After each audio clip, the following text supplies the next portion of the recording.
Hello and Yeah. welcome. This is the first episode, the inaugural episode of What Are We Listening to? My name is Ian, and welcome to my YouTube channel. Today, I'm joined by my buddy from Rovigo, Italy. Here's Jaco. How you doing today? I'm doing fine. Hello, Ian. Hello, everyone. I don't know if anyone is. Any, are we? Yes. I believe Uh, so. We don't have any chatters as of yet, but I saw that there were 3 people waiting to join, so hopefully they will jump on soon. I'll go ahead and post something in the chat. yeah. What are we listening to? With multiple question marks. Oh, no, just one. Yeah, just Okay. one.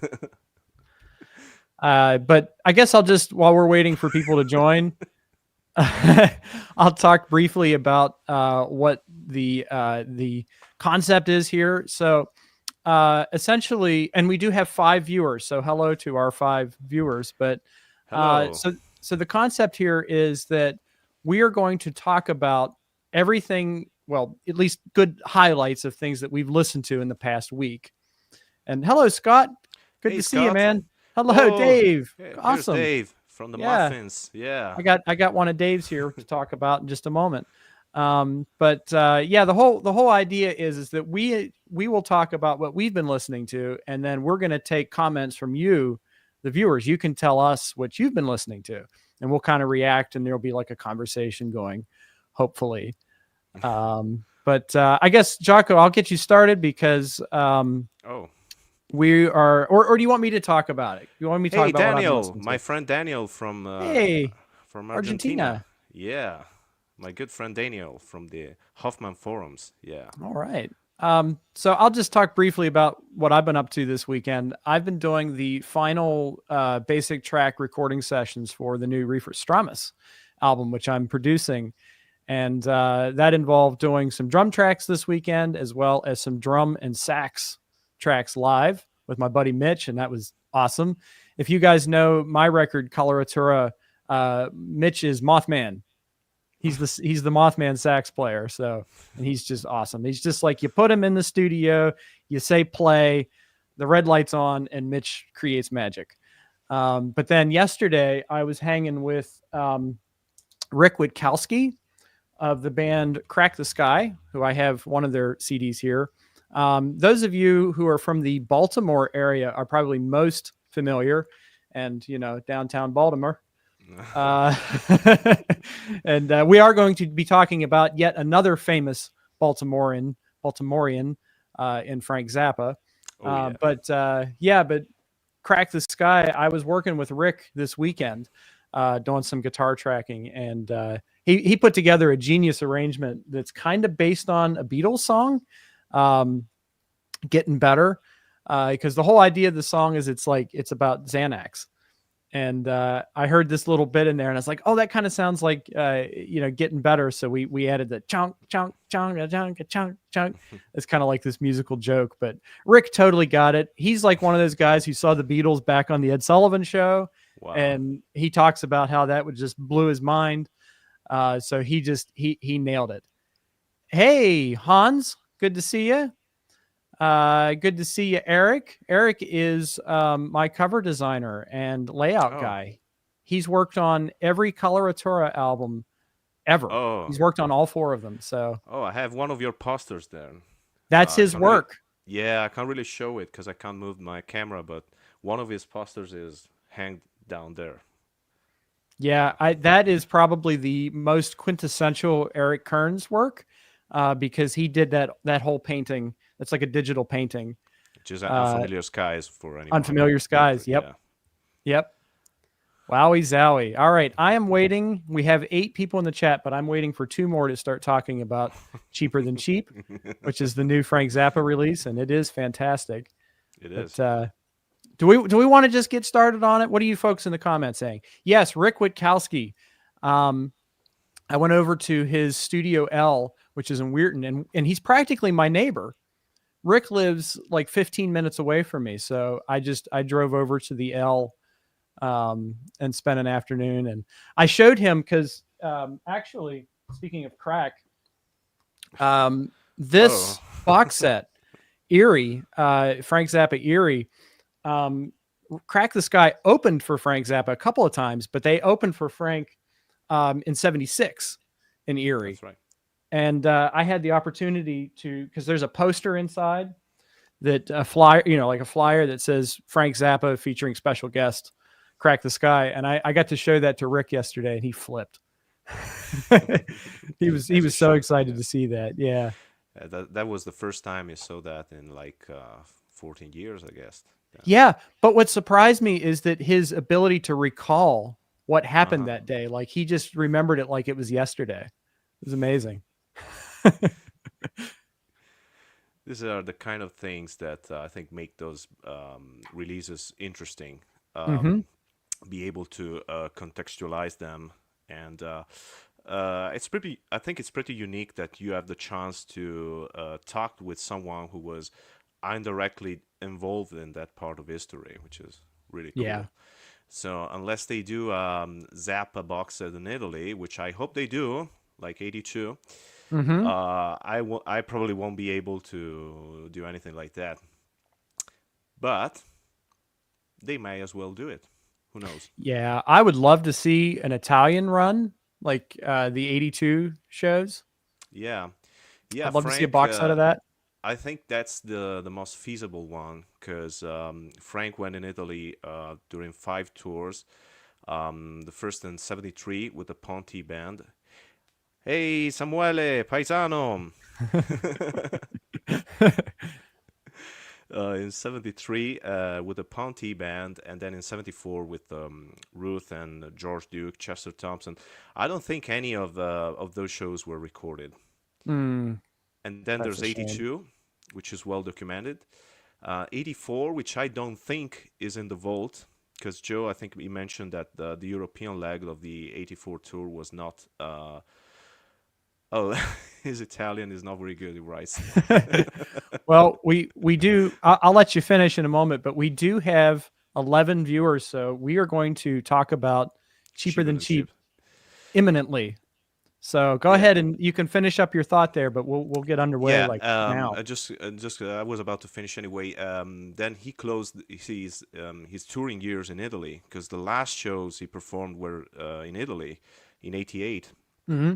But those shows aren't exactly the best of that band. I mean, they play well, but they run through the motions. But the final show, I think, should probably be released. The Lonesome Cowboy Nando show. That one would probably deserve an official release. That would be very cool. Is that the one where they do the Laurie Anderson? Um, Oh, and Lonesome Cowboy, but I think. yeah, yeah, yeah.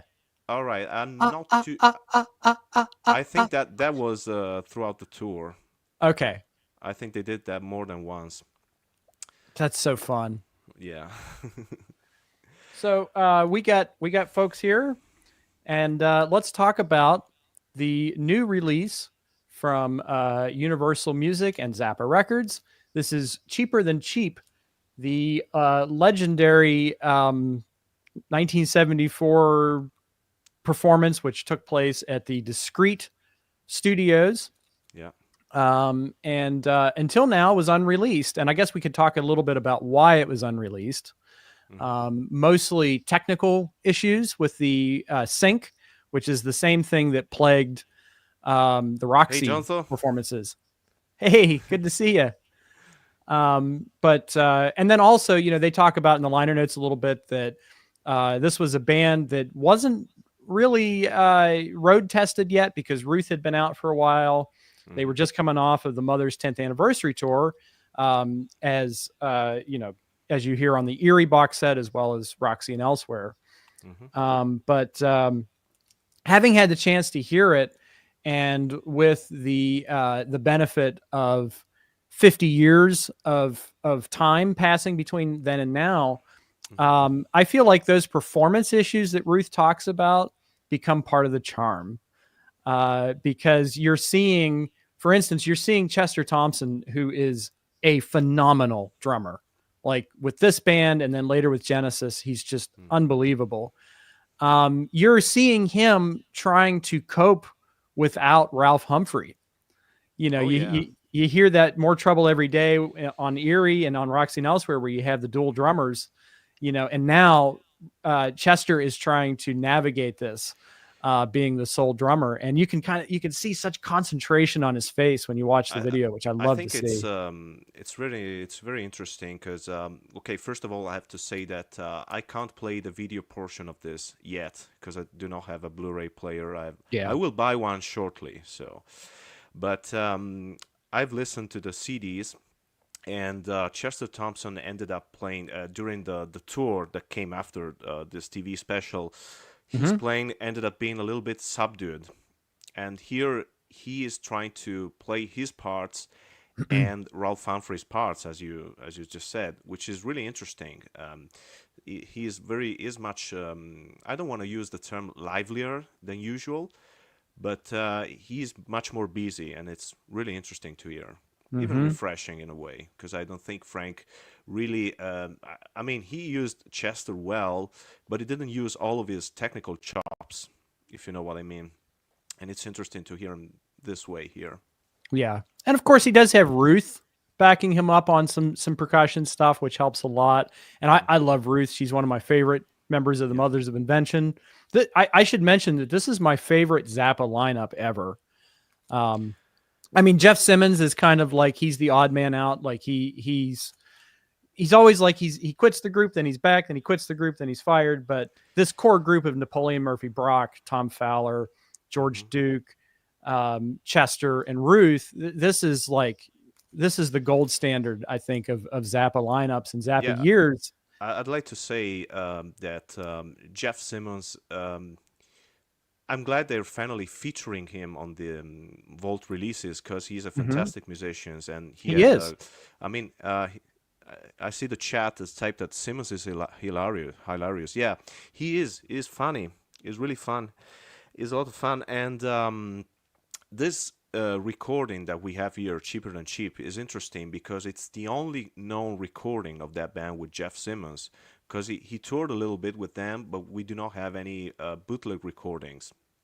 So that's the first time that we hear Jeff with this band. And I think he's a good fit, actually. Hmm.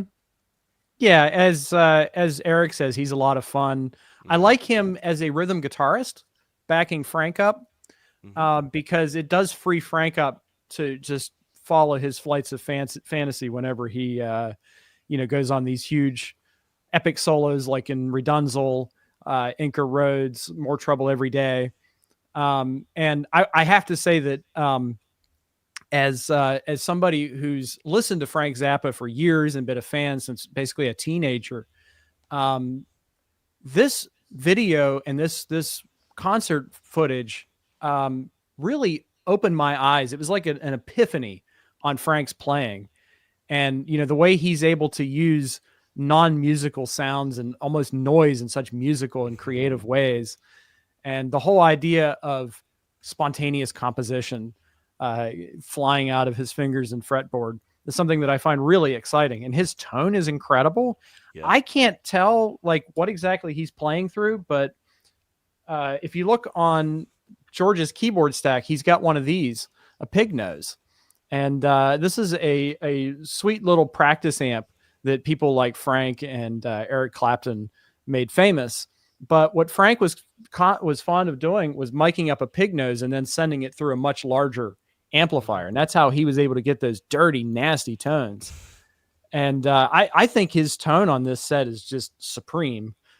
Um, and I don't know if this is exactly what he's playing through, but you do see it in the video. And I love little like details. Like I think I mentioned to you, like you can see George Duke's coffee on his keyboards, and he's just like hammering those keys, and you see the coffee like it's like just about ready to overflow, which I think is kind of a good metaphor for the hotness of this Hmm. particular band. Dave Newhouse says, "I believe this is the lineup I saw it at the Spectrum in Philly. Do you have any ideas if that would be the case?" I think I would need the date for that because Jeff left the 1st of July, if I'm not mistaken. So if he saw the band in June, yeah, that was the lineup. Otherwise, it was this band without Jeff. Yeah. Um, Jeff have some Frank flavor in this playing too. Yeah, yeah, absolutely. And I like the track on Erie. There's a bonus track from a different concert called "Get Down." Well, Get down, Simmons. yeah, that one, and Jeff is making an impression of Frank. Bring the band, don't die me behind me, boys, and he sounds like Frank. Absolutely sounds like Frank. Yeah, I agree there. I hope you folks in the chat are familiar with Jeff's solo album. Hey, my friend Johnny's here. Hey, Johnny. But Jeff's solo album, Lucille Has Messed My Mind Up, is a fantastic record. I want to say Frank produced that. I know he definitely plays guitar and wrote a couple of songs for that, like Wonderful Wino. But yeah, Lucille Has Messed My Mind Up. Well, Wonderful Wino, I think the studio version was written as an instrumental. Jeff wrote it as an instrumental, and then he was advised to put lyrics in it, and Frank already had the words. So they put the two versions together because the original Mothers of Invention used to play Wonderful Wino, even though we do not have any recording of it. So the version on that album is a mixture of Jeff's instrumental version and Frank's original, and it would be fantastic to actually hear the original Mothers arrangement because I don't think it has surfaced anywhere. Yeah, I would be curious about that. Now, you're talking about going back to the Mother's 70, that box set. Are you talking about that version, or is there an earlier? No, there's a version of I think the version on Jeff's albums predates the one on the Mother's 1970. Okay, that's the version. That version, the backing track of that version was originally recorded as an instrumental, and it's actually a very. If you listen to it, it's a very busy track too. It's full of backwards guitars, soloing all over it, and then there's this Jeff's vocals pasted on top of it, which sounds really good. They give the song some kind of urgency. But yeah, let's go back to the cheaper than cheap. Yeah, so there's some really interesting stuff in this. Like, this is kind of, first thing I want to say is that a lot of people are criticizing this because some of the performances are maybe a little bit slower. It's not like quite up to the level of like you said, like the Erie or the Edinburgh 10th anniversary performance. But, and I even kind of mentioned to you that you can kind of feel the fact that this was done in a studio environment. And, I feel like the studio environment is kind of affecting the way that they're playing, but some of these tempos, I think it's probably more due to the fact that this was one of the first. No, it was the first live performance, if you can call that, by this band. Right. Yeah, exactly. Yeah. And if you read the liner notes, like, it's kind of similar to the Whiskey set in a way, because that was like, let's do a recording session in a venue. This is obviously a studio, but let's do a recording session in a venue and invite our friends to come listen to it. And this was done in a TV studio, but if you read the liner notes, like, if the band made a mistake, Frank would make them go back and do it again. So there is a certain amount of like editing that goes into this, and it's almost like you're watching a studio album come together. Although maybe there's no overdubs or anything like that, but it's very similar to like watching what would be constructing a studio album. Well, it's I think that's not too dissimilar to how a TV special would have been produced in general, right? Because I mean, unless you're live on the air, you're gonna redo takes and make maybe the final. I mean, even where was that Van der Graaf generator video? Belgium, I think so. Oh yeah. There's two, but are you talking about the one where they do Lighthouse Keepers and? Yeah, because that version of Lighthouse Keepers is obviously edited from different takes and sections, and I think someone even changed their clothes in the middle of it, which is fairly obvious. And so I think the TV studio. Yeah, sorry. Yeah, no, I just wanted to say that's probably just on par with how a TV recording would look like. First of all, okay, thank you very much, Dave. Eric says bollocks. I don't know what he was referring about. I think he's the criticism that this isn't as good as some of the other performances of that era, but oh yeah, bollocks, yeah, I agree. My friend Samuel says, like the BBC recordings, yes and no. I assume you're talking about the radio sessions. No, the radio sessions are different because if the band had enough time to do to record proper versions of it, they could overdub them. Like if you listen to Cream's BBC sessions, there's always a Uh-oh. rhythm guitar. Uh oh. Hi Oh, there. oh, oh. Do not let him show his butt on camera. It will be banned for sure. Yeah. Servo, don't shut the live stream down. You can go ahead, Jaco. I'll figure this problem out. I, how can I go ahead with that You thing? can tell this is live, folks. Yeah. Intruder here. Intruder alert. Servo, I am the intruder. That's good. Okay, is he gonna stand there for? For now, yeah, he's just putting his butt on the keyboard. Hopefully, doesn't shut us down. No, that's okay. Mine is locked in a. No, it's not really locked. I am the one who's locked in the room, so she won't come in anytime soon. So what we were talking about? That cat distracted me. Samuel asked about if this is similar to BBC recordings, which is a good question for you. Oh yeah. Okay. Yeah. I was talking about the Cream BBC sessions. Okay, you can hear when Clapton is soloing, you can hear the rhythm guitar. So if the bands had enough time, they would overdub. They would make overdubs, and this is not exactly what's happening here or on your typical TV special. Yeah. So I'd say it's a similar approach, but not the same. In a way, it's kind of similar to Live in Pompeii, or in this case, at Pompeii, because this was a case where they did this stuff. It was live, but they obviously picked the best takes to kind of mash together and create the semblance of a live performance. And they recorded them in sections, I think. I mean, at least the longer songs. They did, yeah. You can tell. You can tell. Echoes was definitely more than just the two halves. It's been spliced up together. Yeah, I would say that Pompeii, it's a mixture between the TV special and the BBC sessions because there are obviously overdubs on it. Yes.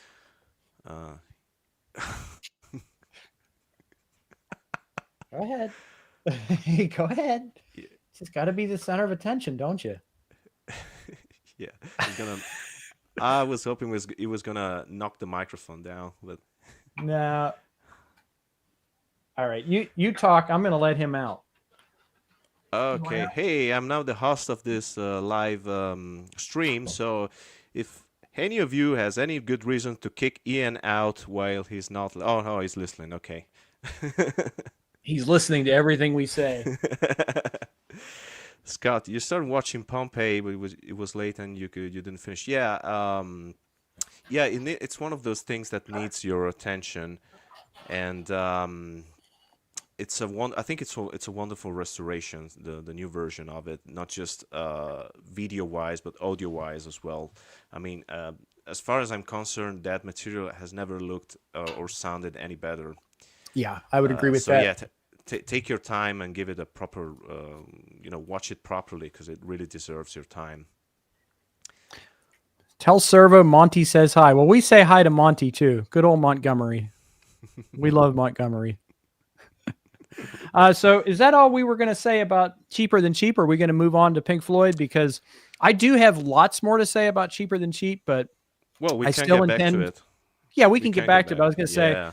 I do intend to do a formal, like, scripted review of it and talk about all the strengths of it. But kind of the long and short of it is that, as I said, I've been a Zappa fan for probably going back 15, 20 years at this point. But I've been kind of out of it. I've been into listening to other stuff. And when this came out, I just was so enamored by it that I had to go back and start listening to other Frank Zappa music. And, suddenly, I'm blowing money on the Erie set to hear that stuff again, and then I'm buying Lumpy Money because I thought, well, I kind of want to hear some of those outtakes too. Yeah. But what do you think, Jaco? Let me ask you about this.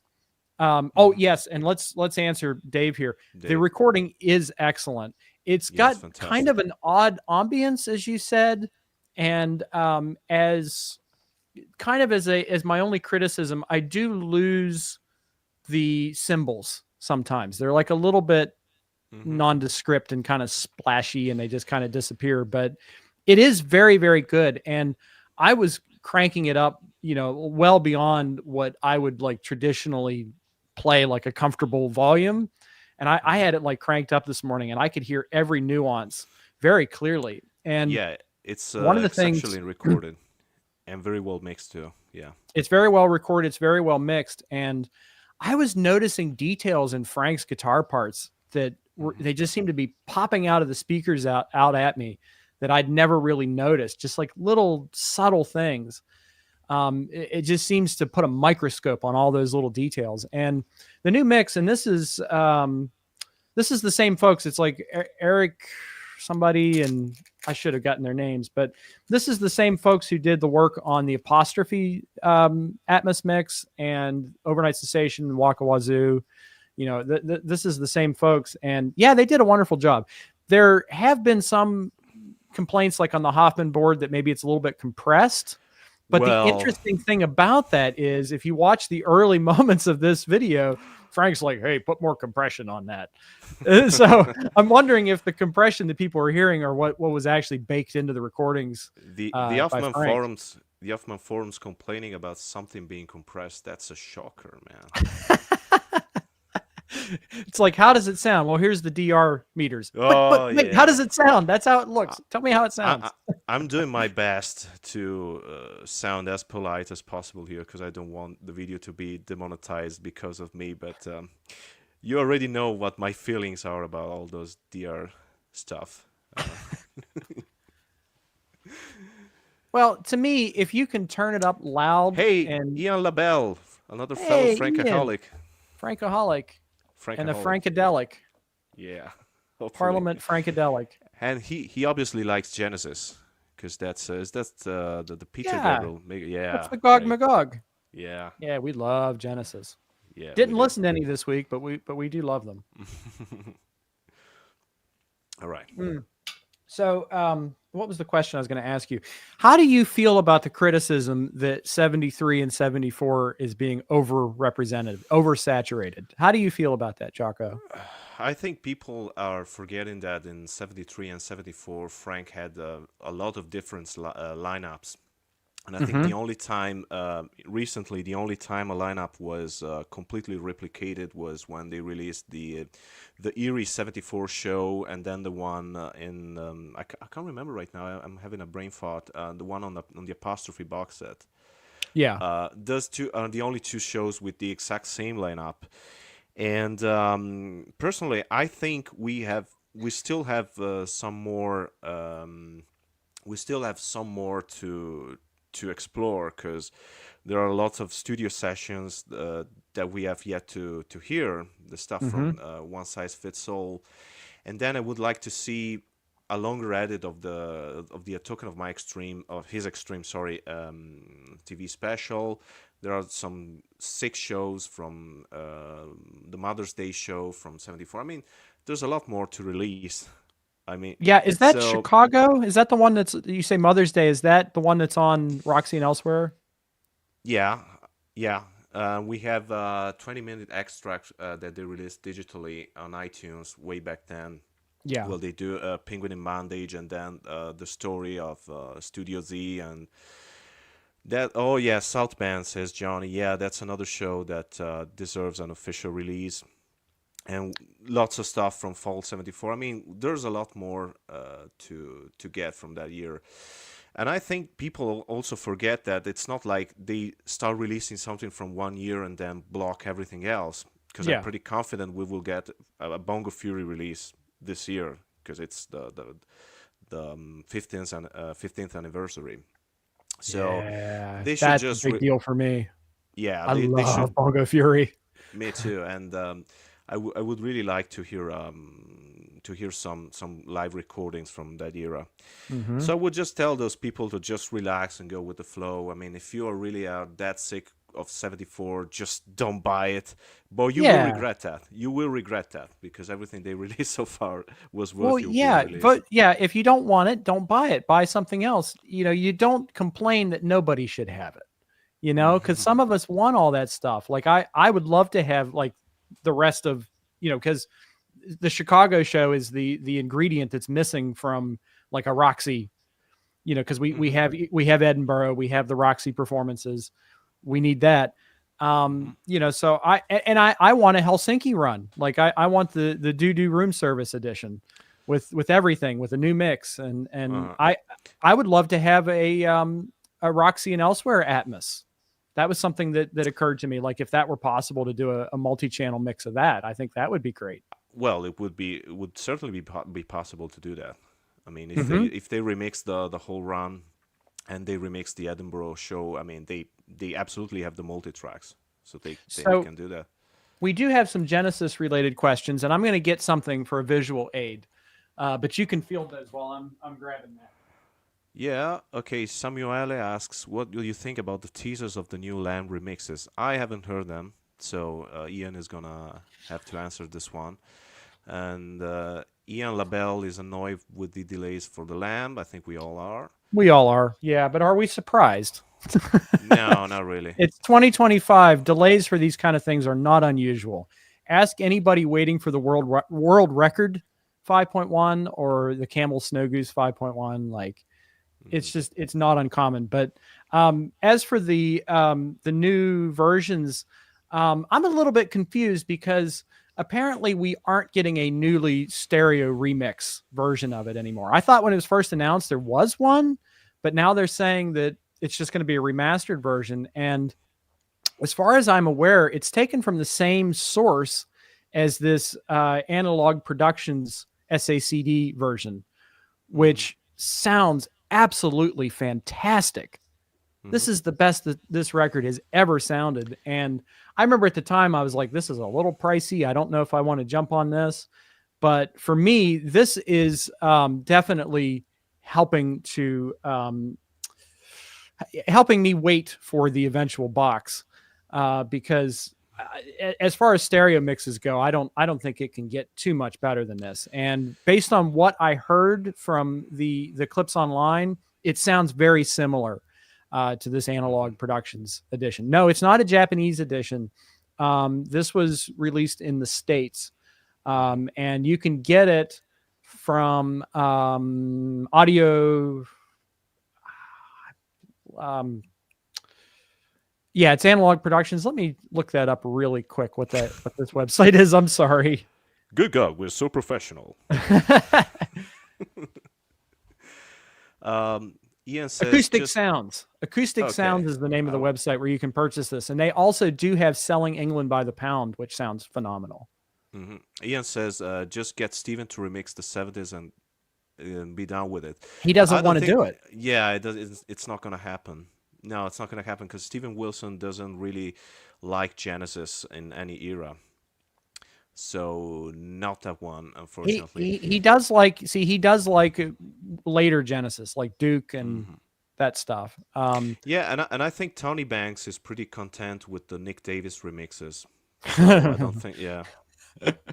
Which, the 5.1 Nick Davis mixes are well regarded. It's his stereo mixes that are mastered. They're mastered terribly. Horribly. Yeah. And that's what's bad. I think it's a tragedy with albums like Wine and Wuthering, where the original mix is a little bit muffled, and then you get remix, which corrects some of that, but it's loud and ear piercing, and it's one of my favorite albums too. But I guess the original mix still wins over the. I mean, unless you like ear piercing mellotrons, I think the original mix of Wine and Wuthering still wins over the remix. But the question that Ian asked about the Shrine Show, it is indeed. I mean, he asked about the Shrine Show, and I think it's more or less confirmed by the Carpet Crawlers preview. Yes, it's the same. It's the same doctored one. They're doctoring it, yeah. With the anchors, but they are not mixing it and mixing the anchors from any multi-track. I think they're just taking some vintage 2-track mixes. The whole professionally a version of this show professionally mixed with the original vocals and without overdubs is available, by the way. So if you know where to look, you can just listen to that. I mean, I'll be honest with you, I'm not really that excited anymore about this Lamb box set because Well, yeah. yeah. If you don't have multi-channel Dolby Atmos 5.1 and you already have the show and you have access to this version, I don't think there's really anything for you there. Hmm. And I'm kind of the opinion that, I've already paid for it. It's coming no matter what. But I'm kind of the opinion that I would much rather just have a standalone version of it on Blu-ray. Hmm. Pay $20 for it. That's kind of where I am at on it. But my point is it's made less essential by the release of this SACD version. Hmm. Now you do need to have Well, a player that supports SACD to play this, but the stereo layer, just the CD layer, sounds fantastic too. It's from the same source, so it still yeah. sounds great. Oh, there's a question from Terry Walker, which I we saw will that. have to Yeah, answer. But I would just want to say that Ian says he blames Tony. I blame everyone actually, because Tony. yeah. I mean, for all his faults, he's the only one who's willing to do something. He doesn't do it properly, but if it was up to Phil and I mean, Steve could probably wants to do something, but if it was up to Mike Rutherford or Phil Collins, we wouldn't have anything at all. And I if blame it was up to Canada. Peter Gabriel, we will. Jesus Christ, dude. If it was up to Peter Gabriel, we will have to wait to, I mean, 3,000 or 75 to get anything done with it. So yeah, we should blame Tony for not being good, but he's doing, at least he's doing something. That was my point Yeah, on this whole thing. and let's face it, these men are all heroes of ours, no matter what. Hmm. They've given us hours and hours and hours of joy, years of joy. Yeah, So it's like I can't I will expect too agree. much of them. Well, but I will agree that they could their archival releases aren't very good. I mean, even the BBC Yeah, one, it was just a compressed version of of things that was already circulating in good quality and edited. I mean, it's disappointing, especially since bands like Jeff Tull or King Crimson showed us how it should be done. yeah, and Uh, that's what I point to whenever anybody complains about the way that the Frank Zappa reissues are being carried out. I say we are spoiled. Frank Zappa fans are spoiled. We have an embarrassment of riches at our feet. Yeah, I can't understand why people keep whining about anything that's been coming out for the past 10 years. This is something, it's mind blowing to me, because if you take a look at what they were releasing in the first half of the 2000s, all those I mean, even 2000, the first half of 2010s, like Congress Shall Make No Law, uh, that kind of Yeah, thing, the Joe that Christmas was stage. dispensable. Yeah, Yeah, and now we're gonna get some fantastic. We're getting everything that we should be getting, and so people many yet holy complain. grails. So Yeah, many and holy grail people releases for me. and everyone is still complaining about, I don't know, Dweezil not running the trust, which is mind blowing to me, because whatever we had releases that were compiled by Dweezil, and I won't say they are bad, but they aren't as good as the one they are compiled by Joe Yeah, and overseen by Hamet. I think Dweezil is a good guitar player, and he has a great band, and that's where he's is part of the yeah. But legacy. have you heard his Deep Purple remix? I haven't, but people don't like it. Yeah, I'm that's why I'm saying, I mad respect to Dweezil. I've seen him probably 5 or 6 times. He's a wonderful guitarist. He He's is. keeping the spirit alive. But, to me, and this might be controversial for some, but I think that Joe Travers and what Ahmet are doing are some of the best work for Frank's music since Frank was alive and Yeah. playing it. So I think it's amazing. But were Uh, you going to What say what something? But yeah, before we go on, what do you think about that YouTube comment that said that recent Frank Zappa releases have nothing to do with Frank? Ah, ah. I mean, our point here is that, of course, the stuff that Frank released while he was alive, that's the canon part of the discography, and that's the part you should listen to first. Yeah. But Frank has been dead for 30 years. He's not going to produce any new music material, and I think they're doing a great job at, at releasing what's interesting in the vault.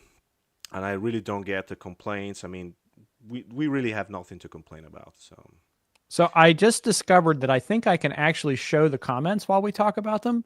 So oh, you do? let's try this. Yeah. Okay. Terry Walker, Ian. Wow, Isn't that cool? that's good go. We're so professional again.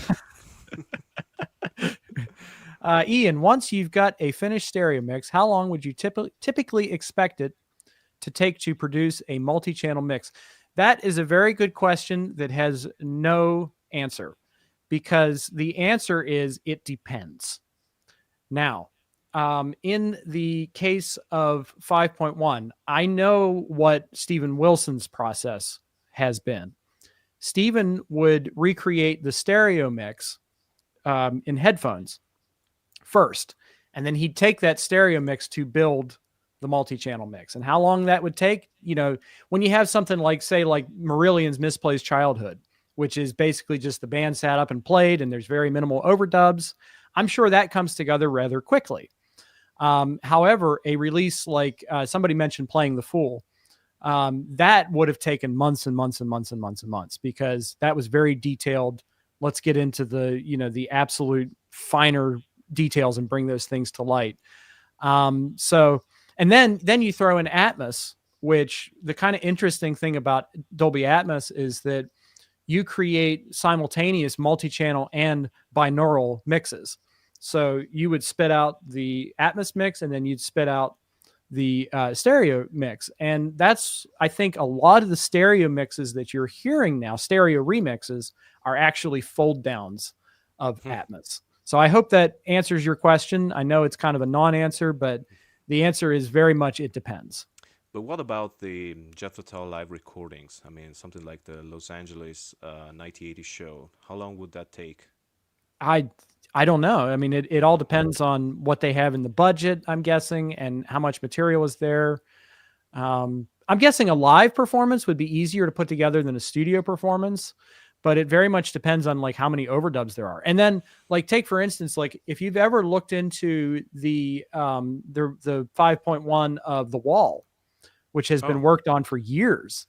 And the reason why The Wall is taking forever is because the multi-tracks from the album were cut and they were pasted into the movie soundtrack. And so what James oh, Guthrie is having to do is he's having to go to the movie soundtrack and do a lot of research and to figure out, okay, what's been used in the album, what was used in the movie, take the dialogue out, all this stuff. So that's taken more than 10 years to I put didn't together know. because it's an intense amount of research. I thought it was band politics, to be honest with you. Well, That was yeah, the reason. Yeah. yeah, It's really interesting what you just said, because that's something that Joe Travers. I mean, getting back to Zappa for a second, that's something that Joe Travers does a lot with the new releases. I mean, something like Funky Nothingness. A lot of that material was spliced in. I mean, it was cut up and just scattered everywhere, and he had to paste it back into a complete single performance. yeah. And Like that I'm a sounds Rolling like, Stone. That's yeah. like, that was taken from, well, that turned into Stinkfoot. So it had to be Yeah, reassembled. you can't even go to the multi tracks, but even the Zappa New York shows were cut up and spliced. I mean, sorry, Joe has to do a lot of that, which is also why Halloween '78 is taking this long, because everything is scattered all around the vault. Yeah. Um, Let's see. We had some other comments. uh-huh. Dweezil has said that he wouldn't put out shows and other trivial things. If we, All of the dummy complainers. Don't realize about this. Be careful what you wish for. Well, man, you said it better than I could, so. Yeah. So, do we want to talk about Live in Pompeii? Oh yeah. So let's talk about Live on Let's talk Pompeii, about Live in Pompeii. which is, It by the way, it's Pink Floyd at Pompeii. Before anyone gets mad, because it's not really a live recording. It's Pink Floyd at Pompeii. Yeah, although historically it's always been called Live at Pompeii. It's only until now Yeah, that I it's guess at so. Pompeii. And I did have some people yell at me on my review. It's like, it's not actually what it's called. I'm like, yeah, but look at my DVD copy. It very clearly says live. Was that one of your viewers that was complaining about the fact that it wasn't in numbers, it was in Roman numbers? Why is it in Roman numerals? Yeah, who I mean, knows he's a why? sweet guy. He's a nice guy, but it's like, Yeah, think about it. yeah, we're just taking a jab at you, dude. If you're watching, we are all for peace and love and understanding. So Oh yeah. don't take this too seriously. By the way, always do this and never do this. 'Cause Oh, this oh, is means there a difference in the? this means this means this. If you do this in some European countries, it means this. So never do this. Okay. Good to know. So let's talk about. So this was a Pomp. I'm gonna highlight that because this guy knows what he's talking about, and his name is correct. He's got the correct name. Yes, that is correct. Mm. And I've still yet have to watch the new Stop Making Sense. By the way, Yeah, I have it. It's in the movie vault behind me, the bookcase. But I have the way too expensive 4K UHD edition from A24 Films, and some people did complain that there is no 4K UHD of at Pompeii. And I do agree with this because, as some folks have said, like Ian mentioned that he saw it in IMAX. So what we're getting here on the Blu-ray and on the DVD is actually a compressed version of the full image. But I have to ask, and I don't want to be rude, but Roger Waters' acne in IMAX, was that was that impressive? Oh God. I mean, it depends. But it's a reminder that they were very young musicians back then, because everyone looked old in the 70s. Yeah. I mean, if you look at John Bonham, Led Zeppelin, John Bonham, he died, he was 32, and he looked 50 or something like that. So Yeah. it's actually impressive that all those legendary musicians were that young. So we were talking about, but I mean, I want to say something nice about Roger Waters on at Pompeii, is that on the new mix you can finally hear what he's playing, Yes. and this really disproves the fact that the legend that he can't play at all. I think he could play rather well back then, at least. He wasn't. I mean, he was no Chris Squire or anything like that, but he was a perfectly solid bass player for Pink Floyd, and he played some very interesting stuff, I think. And you want to know who stands out to me, because like when I was growing up, there was always this kind of snobbery that people would say that, Ringo Starr and Nick Mason are the luckiest guys in the business, because somehow they, implying that they suck. You know what I mean? Well, And Nick says so about himself on his yeah, I think, yeah, but several that's times. Nick. But that's Nick. And let's face it. I mean, Roger Waters is a genius. Dave Gilmour is a excellent guitar player. Rick Wright is just mind-blowing keyboardist. But of the four of them, the only one I'd want to hang out with is Nick Mason, because he's got such a Yeah. great sense of humor about himself. He's full of great stories. And he just seems like a great dude. But that's who stood out to me the most in watching this, was Nick Mason. I was like picking my jaw up off the floor regularly. Yeah, he's Like there's he's that, the main star of the movie. he really is. And there's like that infamous moment in I guess famous moment in One of These Days where he drops a stick. It's just like it flies out of his hand, Yeah. and then he pulls another one out and proceeds to just play the most awe-inspiring fill imaginable. And it's like, oh my God, this Well, man. take a look at Echoes Part 1, because it happens there as well. He drops a stick. I did, yeah, I Yeah. noticed that, but it's like a wide shot. It's not Yeah. close up. Mm-hmm. But supposedly they did film more coverage of the other members of the band, but that was all lost. Somebody decided it wasn't worth anything and burned it. However, Yeah. one of my commenters Okay. pointed out that if you look at some of the wide shots, there's like 4 cameramen surrounding Mm-hmm. Nick. So Mm-hmm. I don't know if Adrian Mabin's memory has failed him or something, but Well, I think there are two things to consider. One is that the footage may well have been lost. I mean, there's probably no reason to doubt that. yeah. And the second one is that the bass line sounds engaging, but it wouldn't look that engaging because most of it is, I can't remember the name of the effect they were using, but some kind of delay. But it wouldn't look like chung chung chung. It would look like chung chung chung chung. So it would be quite boring to Oh, watch. I mean, it's much interesting. more compelling to watch Nick Mason beating the crap out of his drum set. I Hands mean that. like a hammer. Yeah. Hit these effing drums so hard, man. Yeah. I don't know if you viewers can tell, but we are quite big on Zappa. I don't know if Yes, especially you. lately. So, was there anything else we wanted to say about? I reviewed Pompeii, so I'm kind of like deferring to your comments here. Hmm. But we do have a couple of Zappa records here to talk about.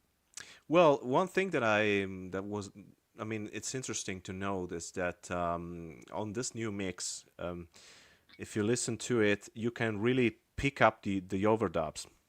I mean, in echoes, you hear both David and Rick are double tracked, and they're Especially in the panned. multi-channel mixes, Oh yeah, because and they're panned front and back, and so hmm those guys are just surrounding you, which is amazing.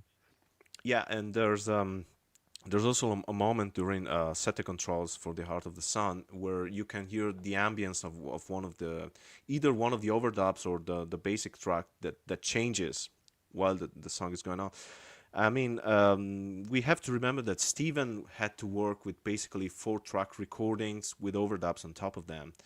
Mm-hmm. And I think it sounds fantastic. It sounds Yeah, phenomenal. It never look what you sounded can this good. do with so little. Yeah. Let this be a lesson to you all, young bands and musicians making recordings. Look what you can do with very little. Hmm. So here's a question. I do want to respond to the comments here. Hmm. But here's a question. Do we want to see Steven Wilson do more Pink Floyd music? Well, I'm gonna answer first. I would say yes, but actually, my friend Johnny, who's here in the chat right now, pointed something out to me because Steven wanted to do Saucerful of Secrets, and I've been apparently the multi tracks for that one do not exist, or very Mm, little of it exists. So there's that to take into consideration, because Steven wants to do mainly the stuff that came out before Dark Side of the Moon. sure. It's not as well represented. There's James Guthrie mixes of all of those, with the Hmm. exception of the Wall and Final Cut. But Hmm. like James Guthrie has covered that very well. So it would be Hmm. great to hear Adam Hart Mother or Hmm. Metal, or Obscured by Clouds. I think that would be wonderful. It says more and Piper. I'm sorry. Okay, it was more and Piper and not Saucerful. Saucerful exists, Piper doesn't.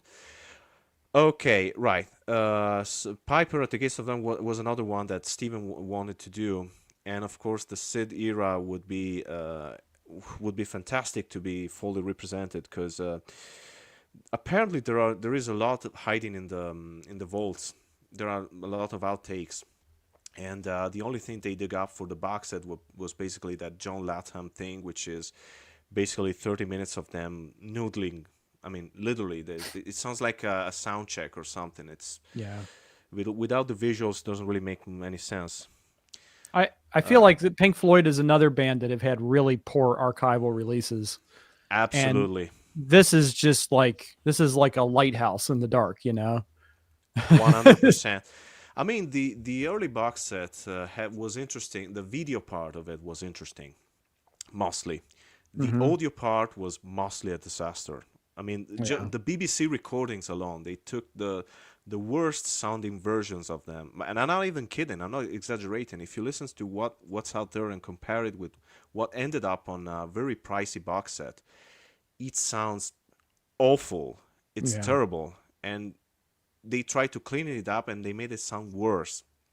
So yeah, I would say that At Pompeii is the actual first archival release that is 100% great.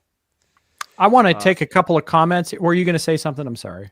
yeah, Ian says I like all that BBC stuff. Well, yeah, I love the performances, but what I'm saying is that the tape sources they use were terrible. They sounded terrible, especially the first session with Sid Barrett. There are much better versions of it out there, and what ended up on the box sets is really low fidelity, and it shouldn't be that way. Yeah. So that was Samuel I, says I, has I want to animals. take a couple of comments here. There's one we missed. Okay. Johnny B says, are people still complaining nonstop that the color hue on Pompeii isn't to their liking? Priorities can be a challenge. So I'm just going to handle this briefly. So I'm also a huge fan of classic films, film restoration. I am obsessed with collecting 4K UHDs. In fact, I just got Kurosawa's Throne of Blood in the mail this morning, and I absolutely can't wait to see it. But this whole like color timing thing is so controversial to the point where I think the most disgusting thing I ever saw was when people were celebrating the fact that William Friedkin was dead, the director of The Exorcist. And people were like, I'm so glad that William Friedkin is dead because now he can't ruin his films with these revisionist color timings. And I'm like, people, get a freaking life. You know what I mean? I mean, I'm not one to say, I'm not one to talk, but I haven't wished my favorite artists dead just because I didn't like their choices like that, their artistic choices. So, I get that the color hue is a little bit different than what we're used to, but the thing is that these things called remotes, you can go in and alter that.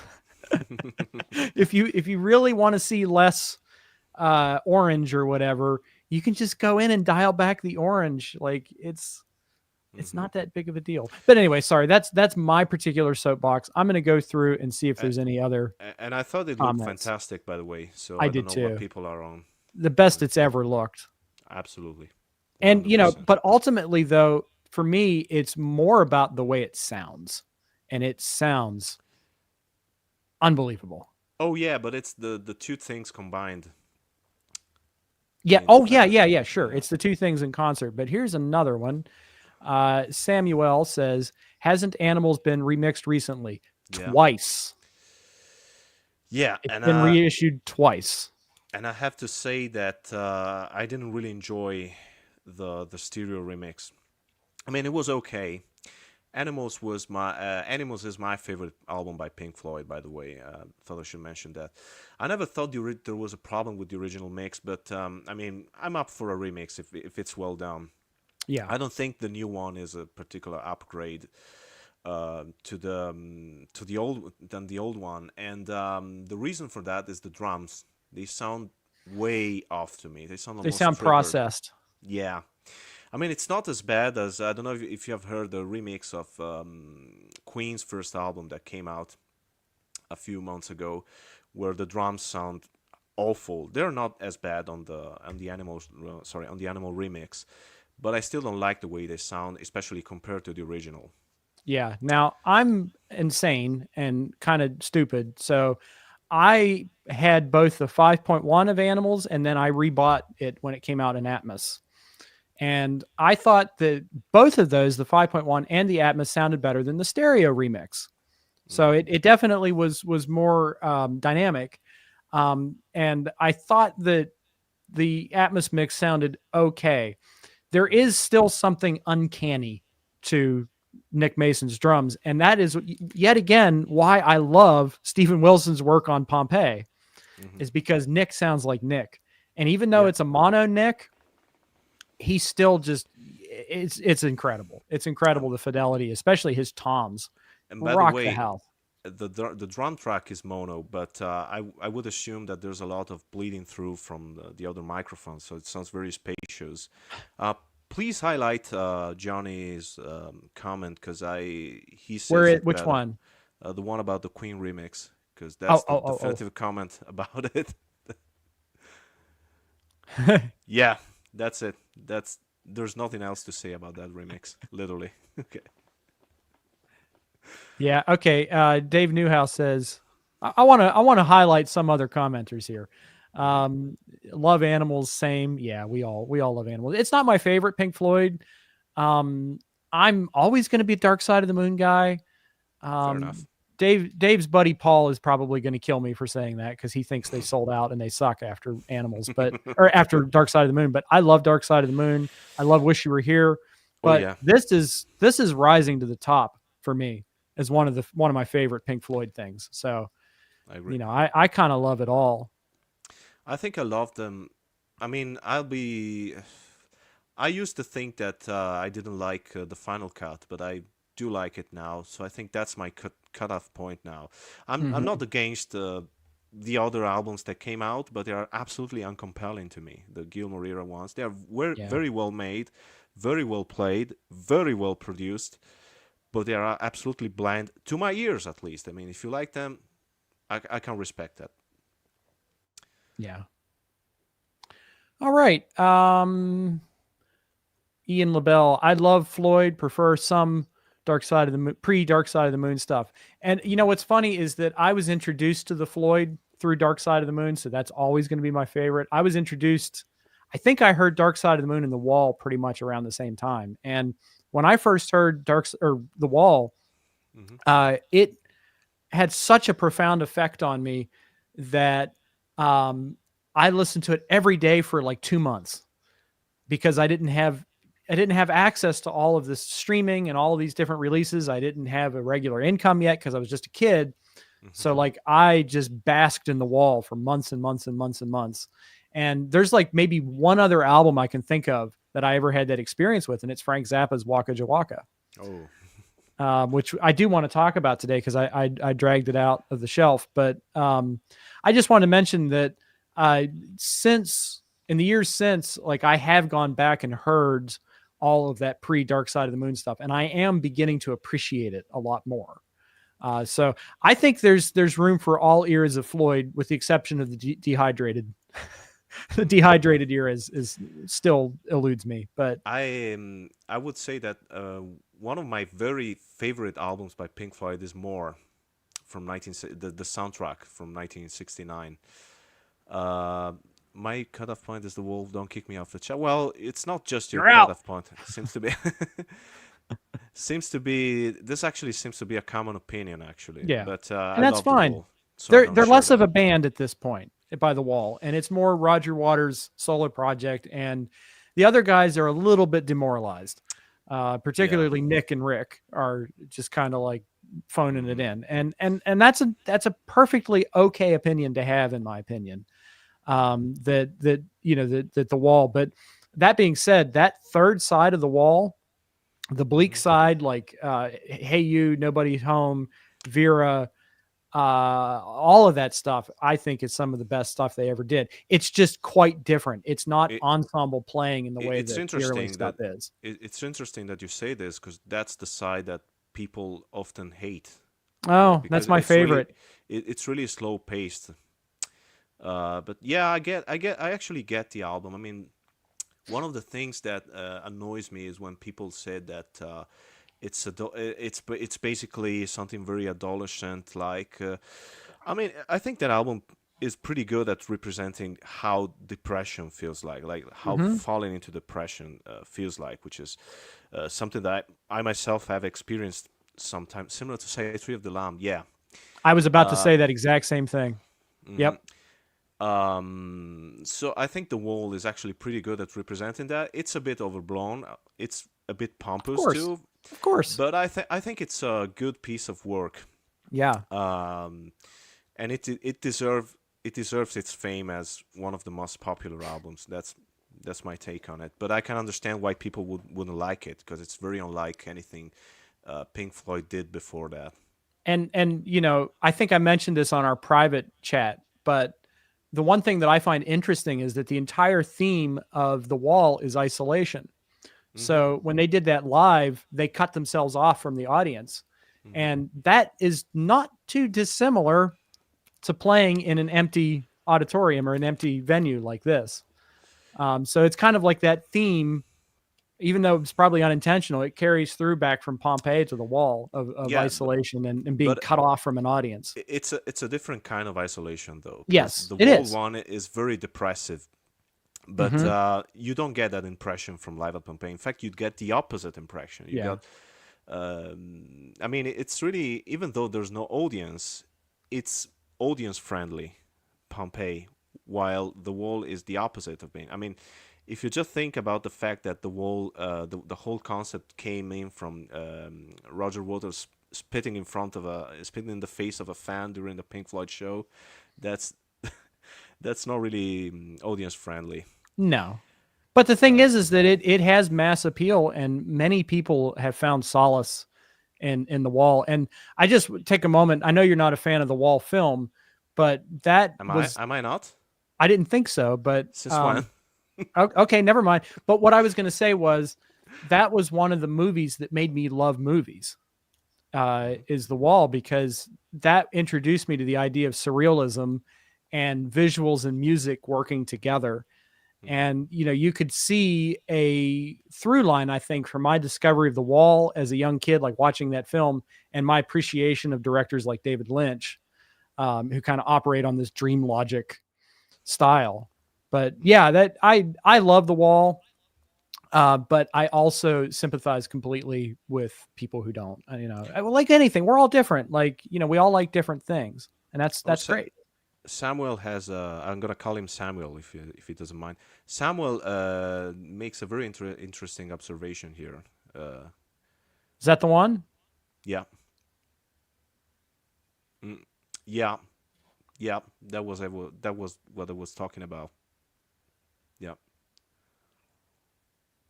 Hey, we had some comments about the Beatles. Do we want to go off on that for a moment, or I think it's a can of worms because it's basically the new yeah the I can't really talk about those because I've heard some of them and I didn't like them because there were some technical issues with them as well.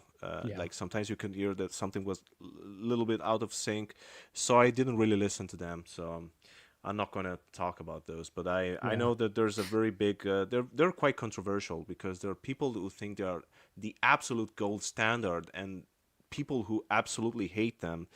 Now I seem to lean more into the second opinion, but I haven't heard that many of them, so I can't really comment.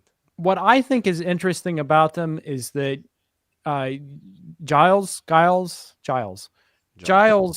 made an attempt to make the best of both worlds between the mono mixes and the stereo mixes, because obviously the mono mixes are the canonical ones. They're the ones that the Beatles Hmm. labored over with George, and I like the idea of trying to combine the two of them. My issue is that they end up being kind of compressed, and kind of Well, ugly sounding. if you remove the kinda, I agree with you. Well, I and mean, I've sampled the Atmos mixes too, and they're okay, but they just don't sound as sweet as, say, like the late '80s versions that George put together. and I think one of the things that bothers me the most is that people now want everyone to demix using the AI to demix things, even when it's not necessary. I mean, if we have the multi tracks, let's just use them. Yeah. There was someone on the Offman forums. I actually answered this person today who, because we're going to talk about, I think, well, we were probably going to talk about this either way, but there is a new version of Living in the Past that will come out in a couple of months, hopefully. And some of the songs have missing multi-tracks, like The Witch's Promises. Yeah. And someone was suggesting, very politely suggesting, that maybe we should delay the release a little bit so they can use AI to demix those. And I No. think it's not a good idea at all because the way, I mean, No. AI is impressive, but it's not into a state now where this would work, especially with the standard that the Jethro releases have. So just leave them as they are. I mean, if they found the multi tracks, then they can properly release them. But Well, there's no two reason to do that. two thoughts about that, and one of these is going to be like a general question to our audience. But I have Octopus, the Gentle Giant Octopus album, and I think there's 2 or 3 songs on that were up mixes. They by a software called Pentio or Pontio, something like that. And honestly, the up mixes don't sound that much different than the ones that are taken from multi-tracks.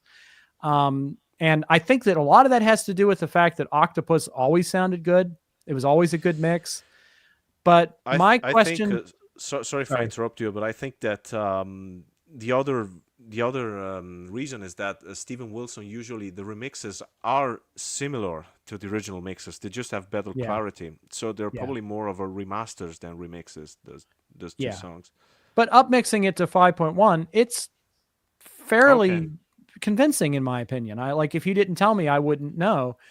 Um, Now, here's my question for those of you in the audience, and I'll highlight Samuel's comment just as a way of a springboard off of this topic. But Derek Schulman is now talking about using AI to mix in a glass house in surround sound, and some people are just thinking that this is the greatest thing ever. And what do you folks think about it? You tell me. What do you think about the idea of an AI remix of In a Glass House? Because the multi-tracks, by the way, I think they were destroyed. They were I mean, destroyed. um, Yeah, they were. I mean, it wasn't an accident. The record company decided that the album wasn't going to sell well and destroyed the multi-tracks. yeah.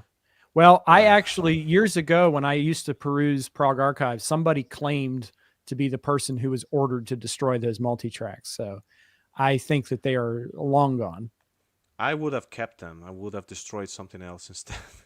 Yeah, yeah, But I mean, something like that actually used to happen all the time with the BBC. Like some of the BBC sessions or BBC appearances exist because the people who were supposed to destroy the tape didn't destroy them. Like Jimi Hendrix at the Lulu show.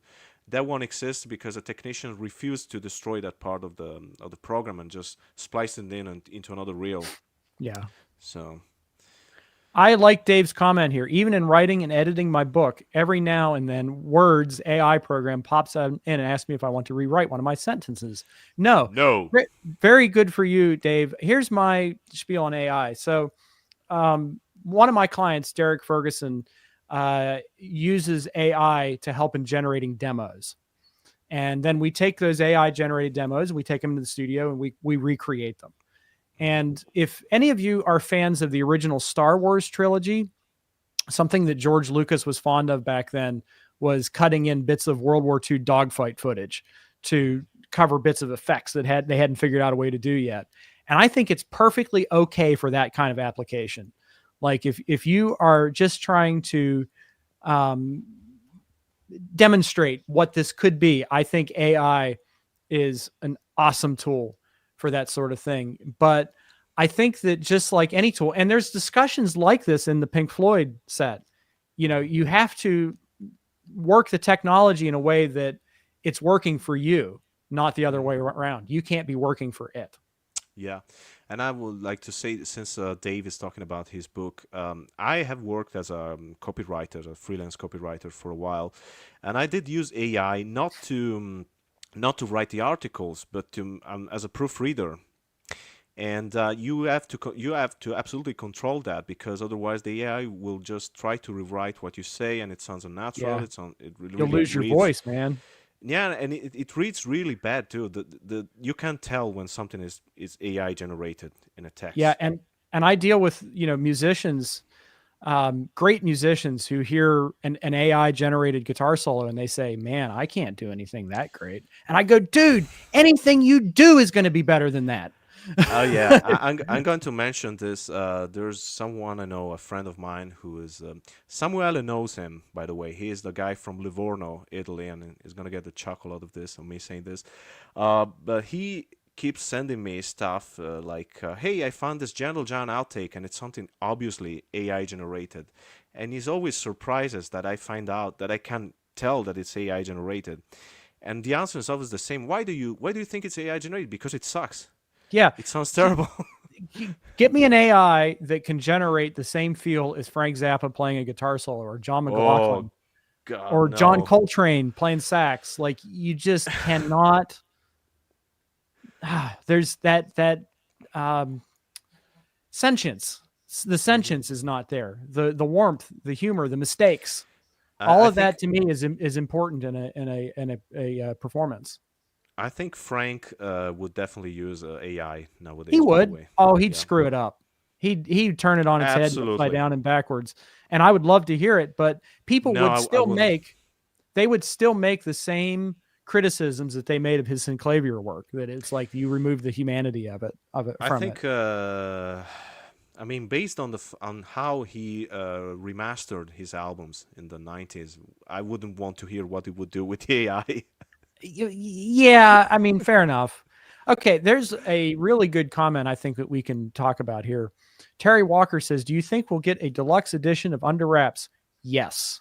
Yes. If so, how do you feel about a mix with real drums? So I'll handle the first question. I subscribed again to Dave Ree's excellent A New Day magazine, and he did reveal in the latest issue that Ian Anderson has the go, and he has the budget to do this, and it will be the next remix, hopefully after Living in the Past. If so, how do you feel about a mix with real drums? So I did a video about this already that you can check out. I'm going to turn this over to Jaco to answer. I have a screaming hungry cat behind the door. So give me So, 5 minutes. I'm oh going to no, let Jaco field he's things gonna for, leave me for just a alone. minute. Okay. I'll be right back. Jaco, don't swear. Okay, I'll do my best. Well, I will preface this by saying that I do play a little bit of drums. So when I listen to music, drums are my priority. And I don't think it's a particularly good idea to do a new mix with real drums for several reasons. And one of the first reason is that that music was written with the drum machine in mind. So I mean, that for better or worse, that was the original intention with the album, and so far we haven't had any remix that completely changes the personality of the album. And while I do agree that the drum machine do not sound that good, I don't think, first of all, I don't think adding a new drummer will change the dynamics of the album that much, because there would be no interplay between the recorded stuff and the new drumming. So it's basically just a person playing along with it, and it wouldn't feel any differently than Frank Zappa's remixes with Chad Wackerman and Arthur Brown replacing the drum tracks, the rhythm section. Um, and then there's also I mean, there's also a problem that I don't know how you guys feel about Under Wraps, but it's not my favorite Jethro Tull album, and that's because of the composition. And I don't really think that having new drums would change the feel of the compositions that much. If something wasn't written in a way that I like, new drums wouldn't really won't really change that.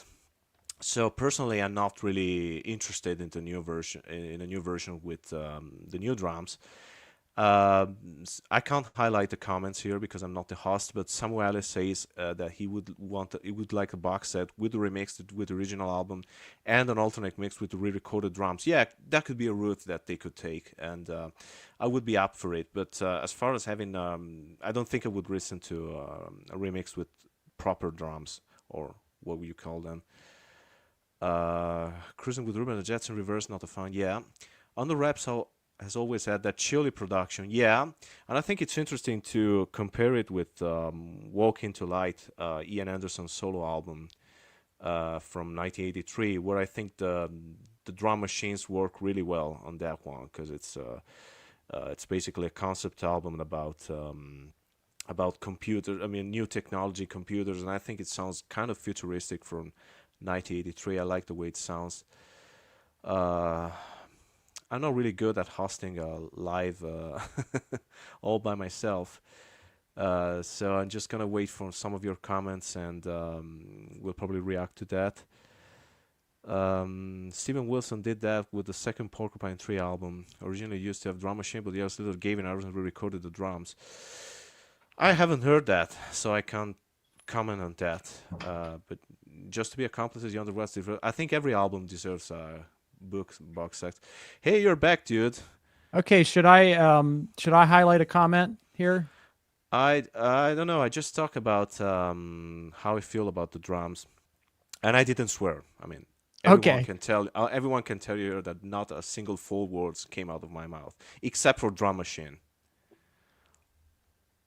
Oh, you didn't react to my joke. Now I'm all I'm offended and sorry. want I to was swear. I was looking through the comments. I wanted to say hi to Udi. He made a great. Oh, here we go.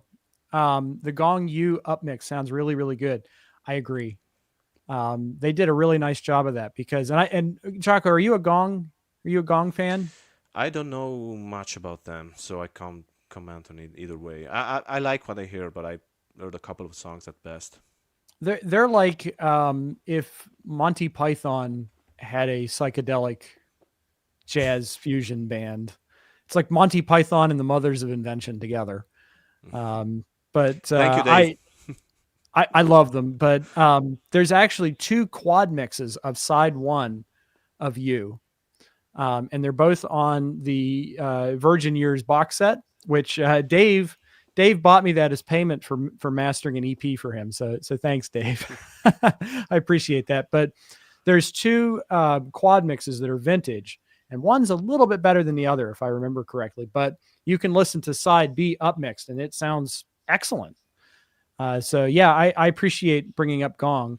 Let's see what else we had. Well, I may as well ask you live in front of everyone. Are they that similar to Magma? Because I think I see people always compare them. No, they're only similar to Magma in that they're technically part of the French progressive scene, although Gong also spills into like the London scene as Belgium. well, I thought they and were Belgium. Belgian.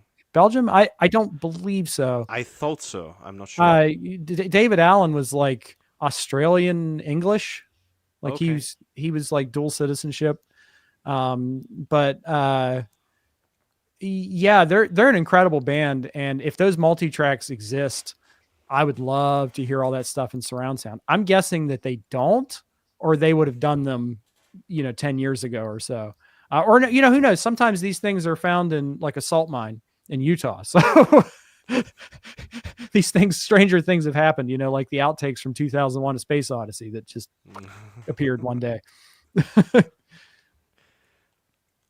Let's see. Somebody made a really good comment about the questionable labeling of helpful audio tools AI is unfortunate. As we all know, people don't know the difference between that and machines creating fake music. That's sadly true, yeah. Yeah, because not all AI tools are made equally. Some of them are generative.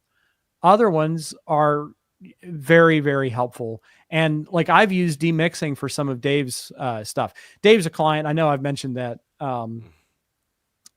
previously, but we did a project where he gave me some old tapes that were him and a couple of friends who I don't think are with us any longer. But he was like, Dave, can we, or Dave was like, can we hear more guitar here than synths? And, what I've found, and, this isn't, I don't think this is like a secret or anything, but what I found is that demixing is a really good way of putting it, because oftentimes when you're trying to work with AI tools, you don't want to add more frequencies. What you actually want to do is you want to pull back so that it reveals something.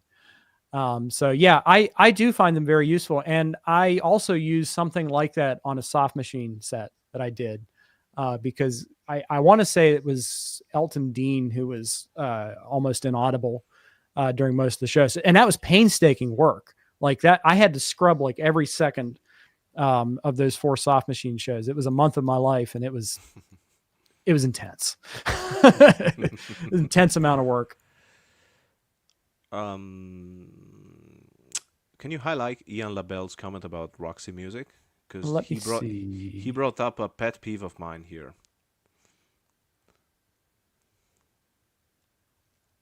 No, the one before that. Okay. Yeah, that one. Because that box set, really anger me, the Roxy Music Steven Wilson box set, because first of all, there was no stereo mix, because they released that stereo remix, because they released that as a vinyl exclusive later on. So you get an inferior remaster of that on CD1, and then some outtake material that wasn't really compelling. The BBC sessions once again cut up, but at least now from proper tape sources. And worst of all, during the first album sessions, they recorded early versions of songs that would appear on other albums after that. I think there was stuff that ended up on Stranded, for example.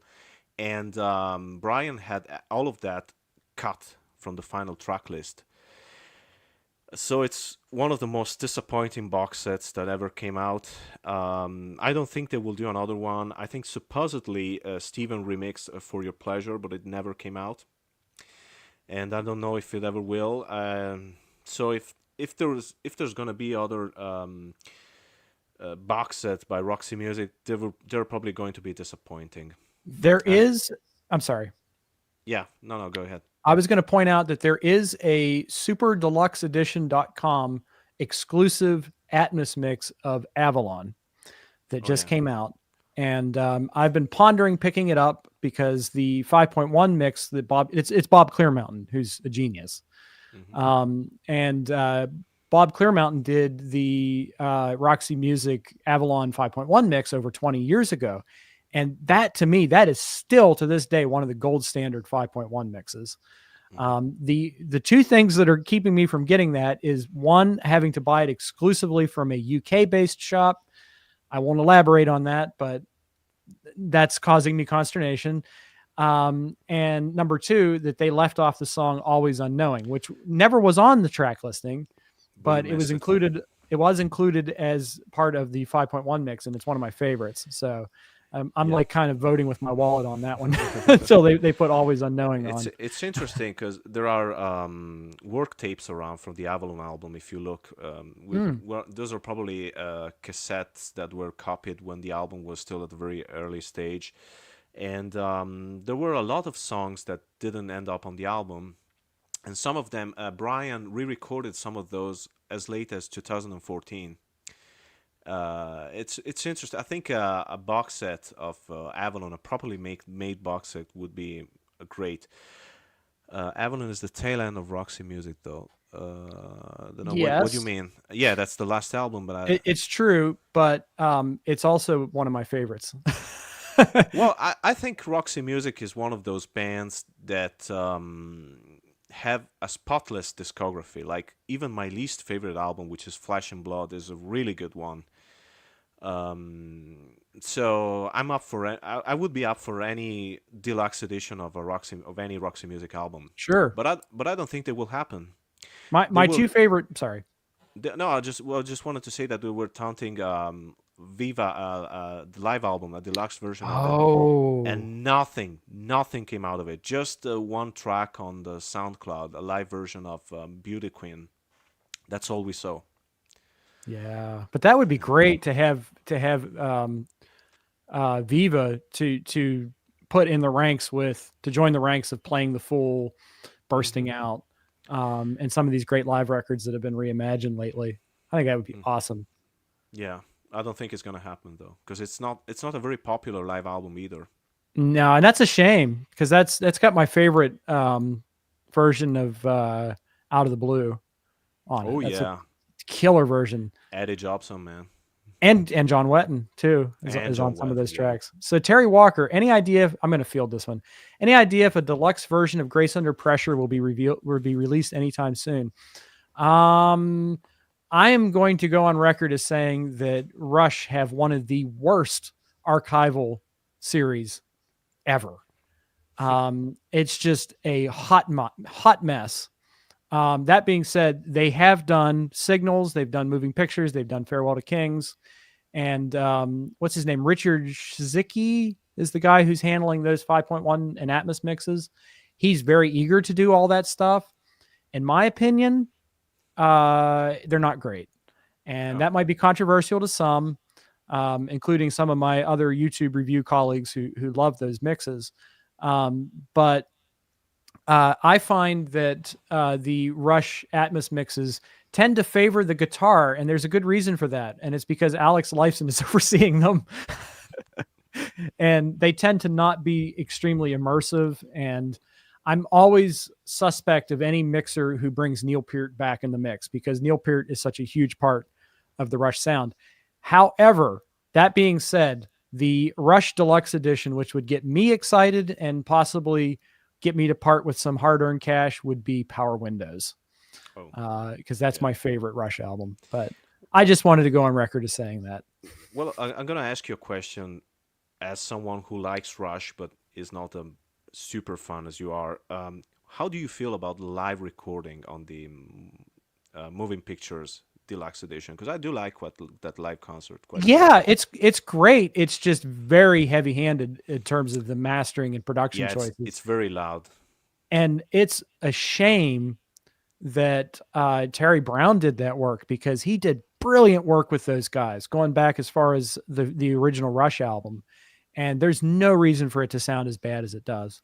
Hmm. Yeah, my feeling is, and I'm going to highlight a comment here. My feeling is that Rush's archival releases are disappointing, and they're not worth the money. Hmm. So I'm sorry to say that, but I'm going to grab a comment here. Hello, Z. It's good to see you, man. He was Hey here for Z. our first one. I hope we get a Stephen W. Taylor remix of Astounding Sounds, Amazing Music, and also Hall of the Mountain Grill remix. That will really make my day. Stephen Wilson already. Oh no, he didn't do Hall of the Mountain Grill, did he? He did Warrior on the Edge of Time. But yeah, I'm a big fan of Stephen W. Taylor's work, and I'm not familiar with Astounding Sounds, Amazing Music, but I would pick up Hall of the Mountain Grill done by SWT in a heartbeat. The remix is done by anyone with the initials SW are Yeah, essential, in I my think opinion. he did work quite a lot with Kate Bush, right? I think he did. He did. He also worked with Rush. He worked under Rupert Hine on Presto and Roll the Bones. And he's a great mixing engineer. And No, he get yeah. sorry. No. Go ahead. Go ahead. Finish what you're saying. He got his start at Trident Studios, delivering tea, and he's on the quad forums. And if you look at his avatar, he's drinking a Trident mug, and that's like his tribute to, like, this is where I started, man. I I did. I was asking about Kate Bush because she's another artist that has tons of outtakes, finished Hmm. songs, and we're likely never going to hear them unless she passes away, which I don't want her to. We don't want that. No, No, we don't want that. not Kate Bush, not We love Kate Kate. Bush. But Apparently, yeah. Sorry. they were talking about someone. I think it was him. Was talking about the unreleased title track for Never Forever. That was supposedly one of her best songs, and it's locked in some kind of vault, and we're not gonna Yeah. hear that. So Well, I wish she would just change her mind on that. I would too, but you see, the thing is that we shouldn't be releasing things against an artist's consent. No, And really. I wouldn't want it any other way. Like, if that's how she feels, sure, I would love to hear that stuff. But if But she feels that way, I think that her wishes should be respected. this said, I don't think Frank would have released any of the stuff that's coming out now, and we love it. No, he So, wouldn't have, but I think enough time has passed.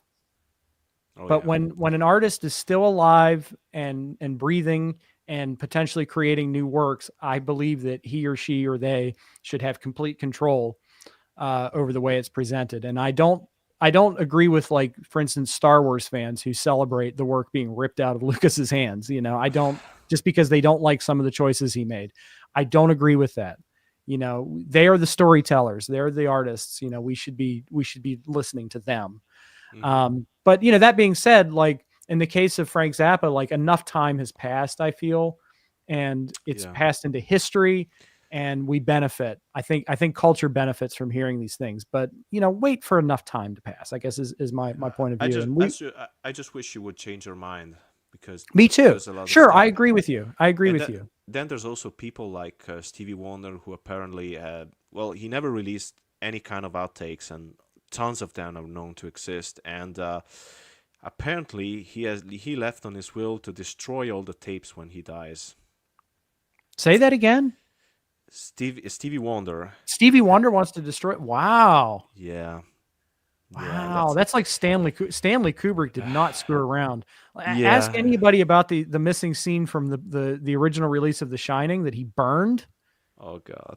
I mean, come on. Yeah. I hate that. I mean, we should respect. I think, yeah, I agree that we should respect the artist's vision, but we can also be very disappointed by it.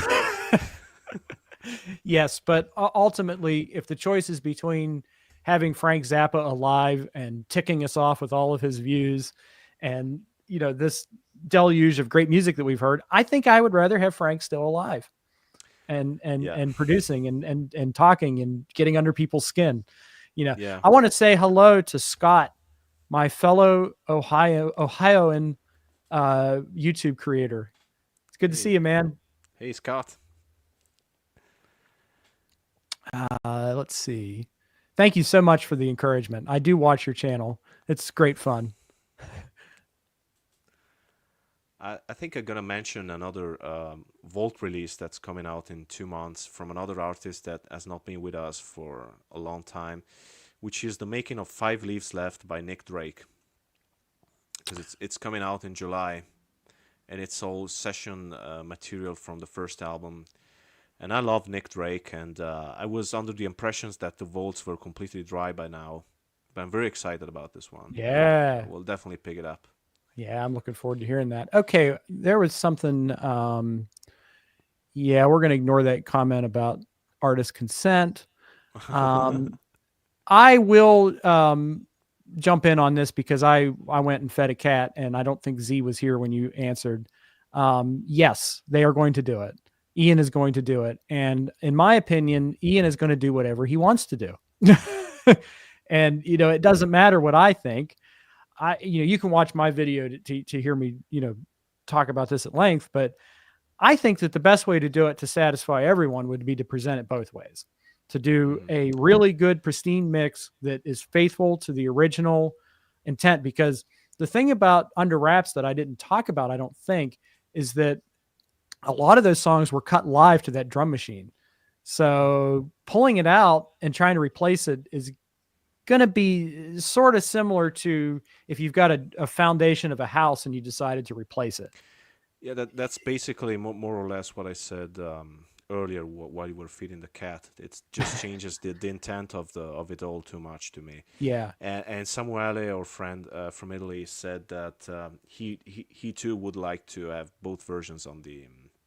Yeah, I'd like to have both, but we're not going to get both. We're going to get however Ian Anderson wants it. I think there's a high possibility that we're going to get both. Okay, because he looks very aware of what fans want regarding archival releases. Because every time, just look at how the outtakes were handled over time. When Aqualung came out, he didn't want to include that piece of music, or what was the name, Pancake Downsday, something like that, which was the early version of Saturations, because he wasn't complete. And then, right now we're getting unfinished masters too, like the version of Endgame on the Broadsword collection. So I think if he thinks the fans would really want both, he would probably include both. I hope so. We'll just wait and see.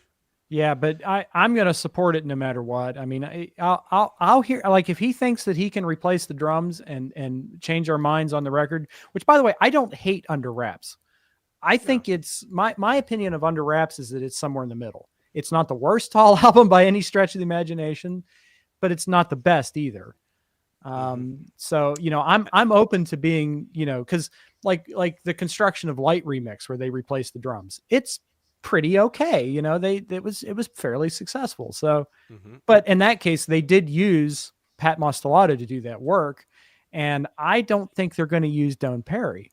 No, they're going to use somebody else. And what concerns me is, like, Doan was using stuff that was available in the 80s. And I think to do a true reconstruction, he would have to use a lot of that stuff that was vintage at the time, at the time current to really pull it off. one thing that they might do was like when they did. I hope they won't do that. By the way, it's like when Pink Floyd remixes "A Momentary Lapse of Reason," where they flew in some stuff by contemporary concerts.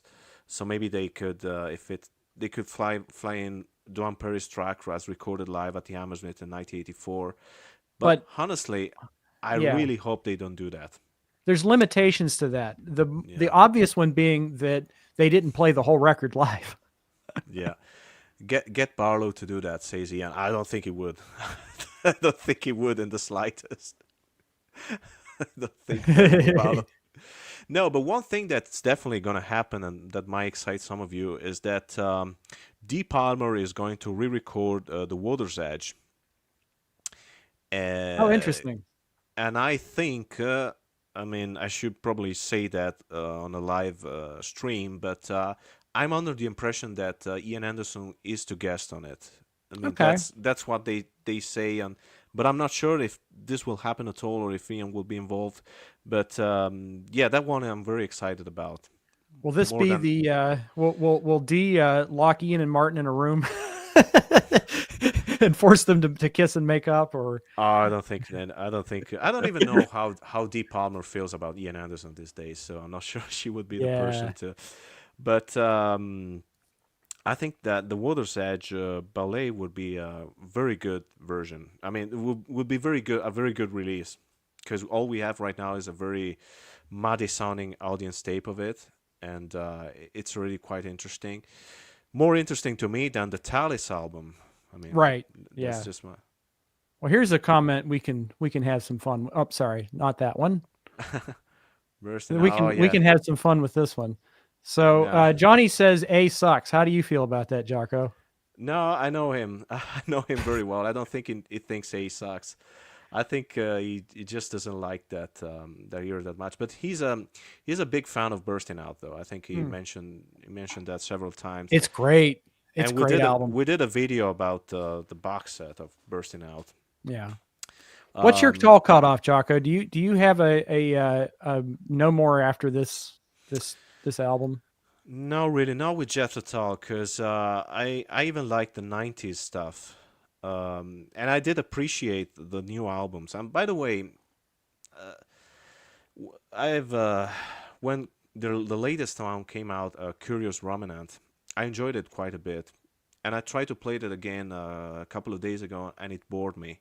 Mm, So I don't know, I don't know what yeah. to do on that. Well, okay. I enjoyed Curious Ruminant, and I did a review on it, and I really struggled, or I should say, I really tried to review it on its own terms. And we've talked before about how Minstrel in the Gallery is maybe by default the worst '70s Jethro Tull album, which is, I mean, look at what else came out in the '70s from I Tull. mean, Like, you're saying that in public and people are gonna probably cut your balls off because you said that Minister in the Gallery is better than Too Old to Rock and Roll. no. I'm saying that no, I'm saying Too Old to Rock and Roll. I like Too Old to Rock and Roll better than I Minstrel in love the it. Gallery. Oh yeah. But what the point I was going to make is in the middle of preparing to review Curious Ruminant, I played Minstrel in the Gallery and I had to shut it off because I'm like, there is no way I am going to be able to review Curious Ruminant after this, because this is maybe my least favorite by default, and it's still much better. Like, it's still much more compelling. Yeah, I think personally, while I do not have a cutoff point, I think that from Stand Up to Broadson and the Beast, it's all gold. Like really, Yeah. that is a perfect round to me. And yeah, I think Minster in the Gallery is also my least favorite album from the gold era, which means But that it's still great. it's a fantastic album. Yeah, it's still great. Yeah, it's great, and if you're a fan of Ian's acoustic guitar playing, there's a lot to like on that one. Yeah. And I Yeah. love Too Old to Rock and Roll. That might be in my top 5. Oh yeah. So I want to make sure that my opinion is clear. Unless he's talking to the other Ian, that's possible. He could be talking to the No, other I Ian. think I think he was very much talking to you, but he's talking to the other Ian with the comment beyond it. But what was I going to say? So I don't have a cutoff for Tull either, but for me, it changes after .com.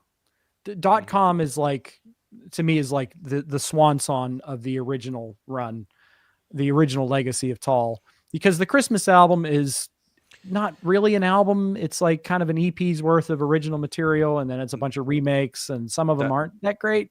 that's definitely my least favorite thing that came out with the Jethro Tull name, by the way, the Christmas album. Yeah, Um, yeah, yeah, it's okay. Like it's one of those things. Like you play it during the holidays, and it's pleasant. But it's like not something I want to revisit most of the time. But what else was, because we could talk about some other stuff here, but I don't want to end the discussion. I'd like to go a little bit longer, but I mhm. happen to agree. That is my favorite. A Passion Play is my favorite Jethro Tull record, and it's the Can, one can that's the most meaningful to me. can you tell our audience about the private message that you received about the passion playing? Yeah, years ago, I don't even know what prompted this, but somebody said, You are wrong, RONG. You're wrong about Passion Play." That's That was it. it. That's all he wished to communicate with me, is that I was wrong about Passion Play. Yeah, that became a kind of a running joke between Yeah. us. Anytime we disagreed about something, "Hey, Jaco, you're wrong, You're wrong about RONG." yeah. Uh, yeah, a passion play. It's interesting because Yeah, go ahead. Sorry. yeah, it's one of the albums that polarizes the fans the most. A bit like Yes, Topographic Oceans, and I happen to love both albums. I mean, in both cases, I understand why someone wouldn't like them, but I really disagree. I mean, they are just fantastic. I mean, they're pompos and they take themselves too seriously. But so what? The musical quality is incredible. Yes, but yes, Passion Play does take itself too seriously. However, what do people criticize about it? They criticize the comedic relief, Yeah. Oh, yeah. You mean? Sorry, I the had to hair type that story. this in the chat. Yeah, I had to type that in the chat because I wanted people to see how it was spelled. Like, That you wanted to make sure they misspelled it wrong correctly. is that? A passion play stops, says Dave Newhouse. Do Yeah, you guys think Anderson was too put off by the criticism? Absolutely, he was. yeah, he was. He took it personally. It hurt him. Yeah. And but there's one thing that I'd like to say that because there were reviews about fans being pissed off during concerts, breaking the vinyl of the album on stage. And if you listen to the audience recordings from that tour, which unfortunately is all we have because they didn't record anything professionally. But anyway, Yeah. if you listen to them, the audience seems fairly into it actually. I can't the USA one. I can't hear anyone booing or whistling or even, you know, comments next to the tapers. I think Yeah. people were fairly enjoying it. So It's sort of like how it's an urban legend that David Lynch was booed at Cannes. It never mm, happened, but it's mm, just something that was just widely reported anyway, even to this day. But it's apparently an urban legend. mm, But yeah, I do think he was hurt by it, and I think it did change the way that he approached the next album, War Child, which did have its roots in Passion Play. mhm, In that they would have like Skating Away on the Thin Ice of a New Day comes from the Chateau de Herville sessions, yeah. which is the abandoned original Passion Play, the double album Only that became solitaire too. Passion Play, and only Solitaire too. Solitaire. Yeah, yeah, yeah. That was Um, actually Solitaire was actually performed live for the first time due to the Thick as a Brick tour, by the way. So it even predates the Chateau material, yeah. writing wise. I like what Jefferson says here. I feel like Thick as a Brick and a Passion Play are parodies in their own sense. Yes, and they're parodies of Maybe. progressive rock, at least Thick as a Brick. But I feel that talking about Too Old to Rock and Roll, that's almost like a parody of glam. Like you could see like a through line from like Ziggy Stardust and the Spiders of Mars to Uh-huh. Too Old to Rock and Roll. I wouldn't agree that a Passion Play is a parody though. I think it sounds rather serious. I mean, I don't think Ian Anderson really wanted to make a prog album, but my impression is that when they did Take as a Break and they made it as a parody of prog rock and people loved it, he said, "Well, if people like this kind of style, I'm gonna try and write this thing my own way." I don't think Yeah. he wanted to do a parody of anything. I love both albums. I think I kind of lean towards "Take Us a Break" a little bit more, but that just because "Take Us a Break" is my favorite Jethro Tull album.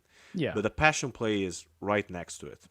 Either way, it's incredible. Yeah, I agree. And the kind of remarkable thing about both of them is like Thick as a Brick was put together like within a couple of weeks. And they say that Hmm. the album cover took more time to make than the actual record. And then, Passion Play, you have that whole aborted three-sided record, mammoth record that they were making in France. Or was Hmm. it Switzerland? I think we screwed this up before, but Yeah. I want to say they did it in France, the Chateau de Hurville. And, they come back after suffering repetitive soup injury and all this horrible cooking Yeah. and flies on the meats and stuff. And they come back and they knock out a Passion Play in just a couple of weeks. And that just like, and then they go on tour.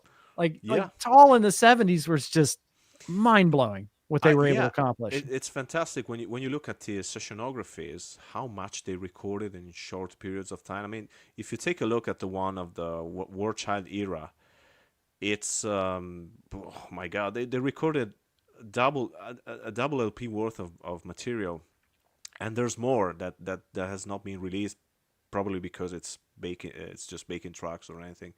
Yeah. Wow. It's underdeveloped. Yeah. Yeah. Let's see. Under Wraps was Blunder Crap.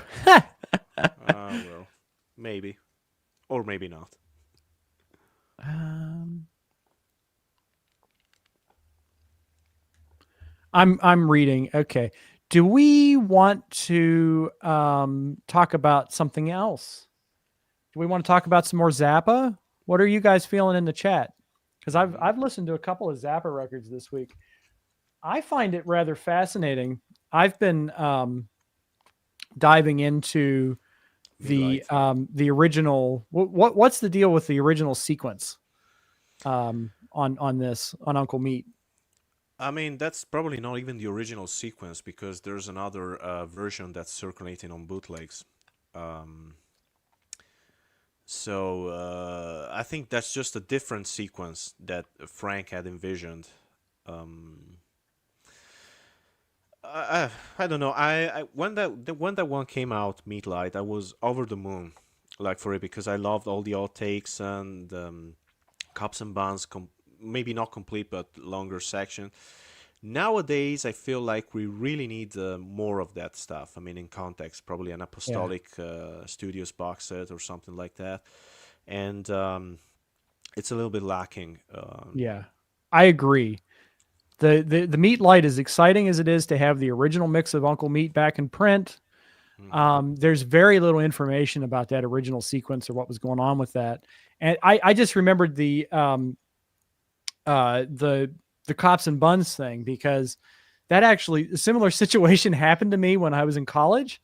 We were making the first Coloratura First. record, and it was like 2 o'clock in the morning, and the cops knocked on the door and is like, "Hey, what are you guys doing in here? What's going on?" And I just remember at the time thinking, I wish I would have had a tape record or had a Yeah, you mic in didn't the room to record that. record the whole thing because it would have made it to the record. And I remember reading about that in Frank's book, and I finally got to hear it the other night. But it's interesting to hear some of the Whiskey a Go Go stuff mixed in. But 68. yeah, but the one criticism I have with the so-called original sequence of Uncle Meat is that it actually makes the album more unpenetrable than it already is. And Yeah, I I think that prefer. the Yeah. sequence that Frank, and I'll let you speak, I promise. But I No, think no. that the sequence that Frank chose to use is much more approachable, even though it is, as Ian says, a lot to digest. The one that he released is much more. Hmm. It just kind of like it gives you the songs like just a little bit at a time, and it can draw you into the world. Yeah, it flows better. It flows better, yes, Yeah. much better. And Ian asks, "What's your favorite Frank album?" I will say that this is a very bold statement that I'm going to make because I can never pick a favorite Frank Zappa album or a favorite album of all time. But if I was forced to, I think "We're All in It for the Money" would top both. I mean, it would be both my favorite Zappa album and my all-time favorite album. So that's the Yeah. one I'm going with. I'm going to cheat. My favorite Frank Zappa album are these ones. And if you don't know what this is Waka Wazoo. This is a box set released by Zappa Records and Universal Music a couple years ago now. But this is a compilation of the Waka Jawaka album and the Grand Wazoo album. And both are presented in Dolby Atmos mixes, 5.1 mixes, as well as some session outtakes. And there is a live disc too. Hmm. That's rather interesting. Yeah, Um, it's a final performance by the Petit Wazoo, by the way. yes, Uh, and there's also the George Duke demo sessions, which are fascinating. The original version of Uncle Meat or Uncle Remus. Um, but why is Waka Jawaka and Grand Wazoo? Why are these my favorite albums? It's because, as I mentioned earlier, I got Waka Jawaka as a Christmas gift from my dad one year, and that was the year that he and I gifted each other Frank Zappa albums. It was like a really nice family event. And when I got that for Christmas, I did not understand it because I wasn't interested in jazz music yet. But I listened to Waka Jawaka every day for months, just trying to figure out what was going on there. And it slowly just became such a huge favorite of mine. And then I picked up Grand Wazoo like a couple months after that, and it was like instant love at first listen for me. But what I love about Waka Jawaka, even further than that nostalgic appeal, is that if you know anything about the history, this was after Frank was pushed off the stage at the Rainbow Theater in 1971. And I guess he was like screwed up his back and like his voice was lowered and all this stuff. And he was in a wheelchair. and it And I was think there was time where he was completely paralyzed, right? Yeah, well, I think at first his one of his arms at least was paralyzed, Yeah. and So it he was couldn't, yeah, they didn't know if it was able to would have been able to play guitar ever right. again. So I feel like Waka Jawaka is Frank's healing music. And my theory on this is like Big Swifty, each section just kind of melts into the next, and it's very surrealistic almost. And his playing, it's not angry, but it's full of attitude. Hmm. And it's almost the closest Frank ever got to being psychedelic or trippy outside of like Freak Out. Which Um, is yeah, maybe yeah. and but to me what I hear is this is painkillers, like this is the influence of like being on heavy painkillers, and but by the time you get to the end of Waka Jawaka, the title track, it's very triumphant, I and love it. it's like some of the happiest music Frank ever made, and I just love that little like that journey of recovery that Waka Jawaka takes you on. I know that wasn't his intent, but that's just what I get from it whenever I listen Well, to it. And it's one of those records that just always makes me happy when I hear it. maybe. Well, what I was thinking about when I heard Big Swifty for the first time was Miles Davis' Beaches Brew. Yeah. That was the thing that came to my mind. I mean, it's possible that we are both right. I mean, I know that Frank used to be a Miles Davis fan. I don't know if he liked Beaches Brew though. I think he liked the stuff that he did before He that. liked John McLaughlin though, Yeah, didn't he? but I think that his appreciation for McLaughlin came when the Mahavishnu opened for Frank. Which, by the way, just the thought of going to a show where you get Mahavishnu first and then Frank Zappa's band is mind blowing. Mm-hmm. Yep, that's one I have, and I'm gonna say this to you even live in front of the audience. You need to get your hands on the Lost Trident tapes. By the way, that's a very important missing One of piece. these days. Yeah, one of Yeah. these days. Hmm. Oh, Dave says he saw the Petite Wazoo band. Where That's did you see? awesome. Where did you see them, Dave? Because I'm gonna check if there are tape recordings of it or not. Yeah. Yeah, that's Uh, awesome. Probably like Baltimore, DC, any of that kind of stuff out there. well, he will let us know. Yeah. Ladder Underground Wazoo says Zeeb. Well, Ladder is a very. I mean, I'm gonna be honest. I prefer the way the albums came out on Warner. And by the way, I'm gonna make something very clear here because people now think that some of them think that the Warner albums were assembled by by Warner Brothers, which isn't it's not true. And others think that the Warner albums came out after Leather. I mean that Frank assembled. It's the opposite. Leather was assembled from the original Warner albums, so those came out first, and I prefer them. Yeah. But Leather is a very interesting thing because it's like a family album. It's like a Frank Zappa musical family album from the late '70s. So you get a lot Yeah. of and it flows it flows really well. So that's a great one. Yeah, that was one of the back in when I was first getting into Frank Zappa, Leather was my favorite. And it's like kind of a cheat to say it's your favorite because there's so much there and it covers so much ground. Hmm. But yeah, back in my high school days, I would regularly sit down and listen to that entire thing and just drink it in. But I haven't in a long time because, like you, I've gone back to the original releases because those Hmm. have even more music on them. Like Yeah, the Sleep Dirt version of Filthy Habits, for instance, has some really wonderful guitar playing that was edited yeah. out of Leather.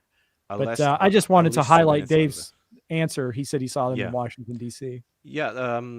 Johnny has answered correctly. Yeah, some of the material from because there were two shows that day. Some of the material came out on officially on a couple of releases, but the two shows are available from audience recordings, the full shows. So if you look around, you can find them.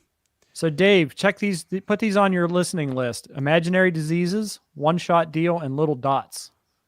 Yeah. Yeah, go check those out. Well, One Shot Deal is actually that's the only Petit Wazoo track on there. It's more of a Frank Zappa build reels. It's Yeah. interesting, but if you want to experience the Petit Wazoo stuff, those two are the ones you should listen to. And I think what you just brought up is an excellent reason why the current releases are better than some of those that came out before because we used to get releases like you were talking about One Shot Deal, which was kind of like the you can't do that on stage anymore concept, or it was just like cherry picked from Well, different eras. But now they tend to focus on one era, and you can really do a deep dive. I would say that there are two sides of this, meaning that the One Shot Deal was mostly assembled by Frank himself. So I would also like Fair actually to get enough. some build reels assembled by Frank, where he just edited them together. And One Shot Deal is actually one of the releases that I like from the pre-Amat era. But this said, I really prefer what they're releasing now. Yeah. And I wanted to. There's a couple things I want to highlight. mhm, I'm going to answer this one really quick. I love that pedal steel on One Shot Deal. He's referring to the track. It must be a One Shot Deal from mhm, Waka Jawaka. And you and I are kind of on opposite ends on this, but I love those two middle songs on Waka Jawaka mhm, because they're American surrealism.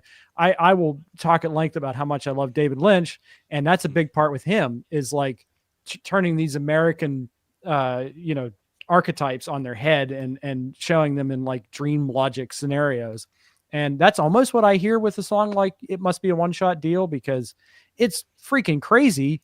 But then in the middle of it, you have this beautiful pedal steel solo out of nowhere. No, I kind of like that one. The one that I don't really like is Your Mouth, and it's not because of the lyrical content. I just don't like the song that much. Yeah. But I yeah, do like it. I think it's an opportunity for, the lyrics are kind of surrealistic and, it's kind of like captures a conversation between a couple of people. And I like Frank's guitar playing on that, on Your Mouth. It's just ripping. But I'm going to say goodnight to Dave here, even though it's middle of the day. Have to go. Really enjoyed this. Good to see you in here, Jaco. We'll watch the thank rest you, man. later. Love this new live streaming. Thank you so much, Dave. It's always a Yeah, pleasure. And I hope we get to work together soon. Good luck on your book. I hope I get a chance to read that. I always wanted to be a writer when I was a kid. So Dave's like getting to live one of my dreams. Go, Dave. and by the way, Dave, I'd really like to talk with you someday. I mean, in this format. So if you're up to it, I'm up to for that. So I want to show something before Dave takes off. oh yeah. So this is a volume of Dave's music that I worked on for Cuneiform Records. And this is the Muffins Baker's Dozen. And if you like all this crazy jazzy stuff, like Waka Jawaka, you folks really should check this band out. This is 13 discs, so it's probably not the place to start with them. The place to start would be like with Mana Mirage or 185. But any excuse I get to show, this is one of my favorite things I've ever worked on. The Muffins Baker's Dozen box. Mm-hmm. That's great. I remember when you were, because we were chatting, we were talking to each other when you were working on that, and you were really. I've never seen you as excited about working on something as you were when you were working on that Oh Muffins yeah, box set. that was the best, because I love music history. I love things that have longevity, and I feel like the Muffins do have longevity. And it was fun to just get into some of these 7-inch tapes and just put them on and see what was happening. And like one thing that comes to mind is there's a track called President Nixon's Retirement, and it's a jam over President Nixon's his when he was impeached. It was his saying, well, I'm going to step down, I'm heading out, I'm on my way out. Are you really asking to an Italian for English help? I know, but like my the brain to finger device is not working.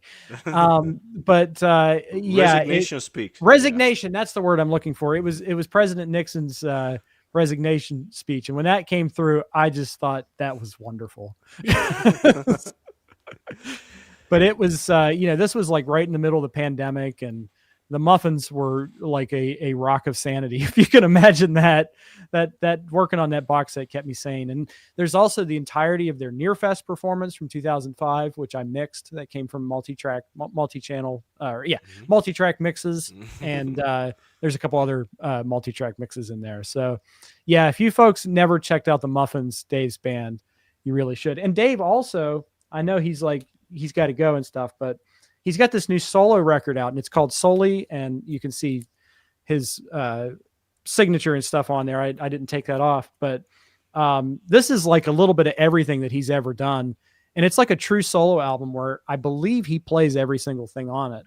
And wow, it's just demonstrates so much variety in his writing and performing this is actually an excellent place, I think, to start. If you're not familiar with Dave's music. So yeah, so all hail Dave. Support Dave is one of the support real Dave. ones. Yeah, absolutely. There was a question about basement music. Let me pull that up. Yeah, who asked that? I can't find it anymore. Yeah, I'll bring it up.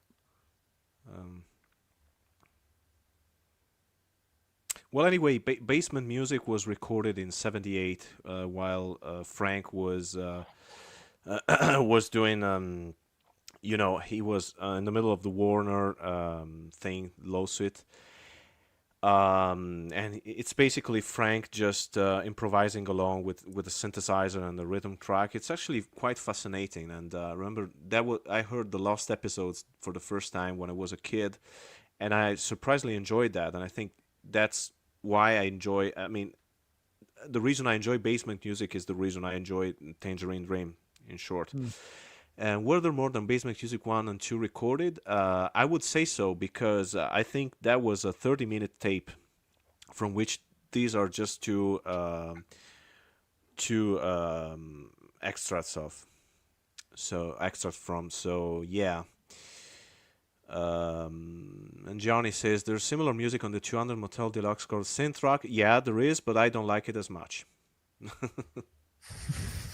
I'm not familiar with any of this stuff, but I love I love Tangerine Dream, who you mentioned.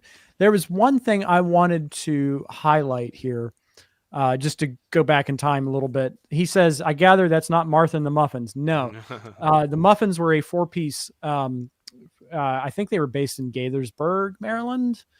And they were like a band should be. They lived communally in the same house. They were turning each other on to different records and stuff. And, I think one of them kept a job, like Billy, who's unfortunately passed on within the past year or so, but he would keep like a job or something that would just fund the whole thing. because it was the 70s and you could get away with that back then. And they were a bunch of hippies anyway. But the Muffins is like, it's like take Frank Zappa, take Sun Ra, free jazz, and just put in a blender. No guitar player. The bass is kind of the lead instrument, which is interesting. And Dave Newhouse and Tom Scott are the saxophone players. And Dave also covers some keyboard. By the way, that's awesome not band. That's not the same Tom Scott who recorded for Billy Cobham, by the way. That's true. Yeah, because there's two of them. So what do you think about Z being more into the synclavier stuff than vocals? Well, I mean, he can like what he likes.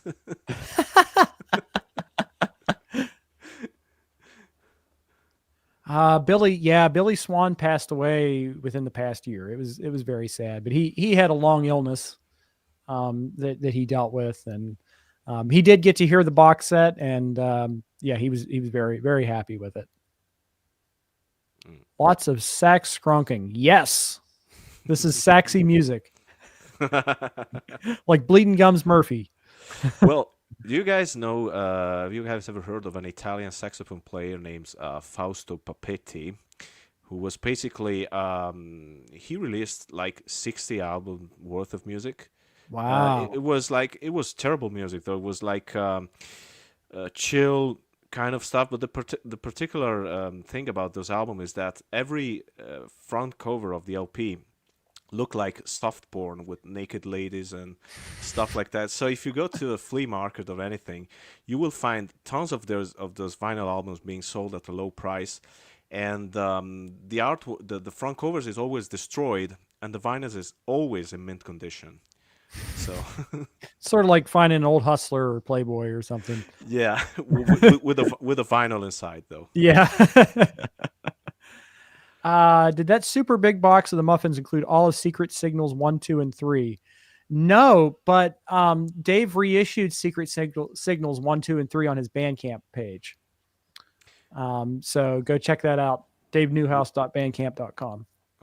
Worse than Kenny G? I would say so, yeah. But the front covers will pleasant at least. So.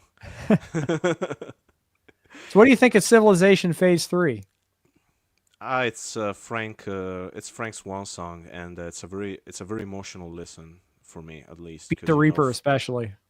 Yeah, because Frank is gone, and I think when people said that the Yellow Shark his final album, I think they were mistaken. It's the last album he released while he was alive, but Civilization Phase 3 is absolutely the final album. Yeah, although Dance Me This, I think, is technically after that. It wasn't released. I think Frank prioritized Civilization Phase 3 above everything. Yeah. And it shows. It's not an album I listen to a lot because it's difficult for me to listen to. Yeah. But it's it's a masterpiece. It's the closest thing. Well, I mean, when David Bowie died, Black Star, that was the first thing I thought of. Civilization Phase 3 was the first thing I thought of. Yeah.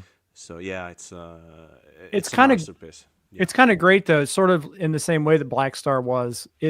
Civilization Phase 3 is like tying together all these loose ends, back from the 60s, and the people in the piano voices and stuff.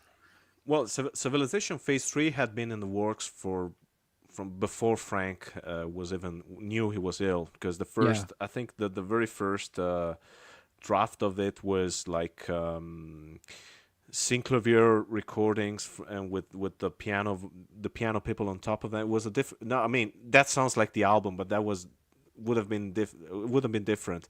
Yeah. But then it evolved in what it was.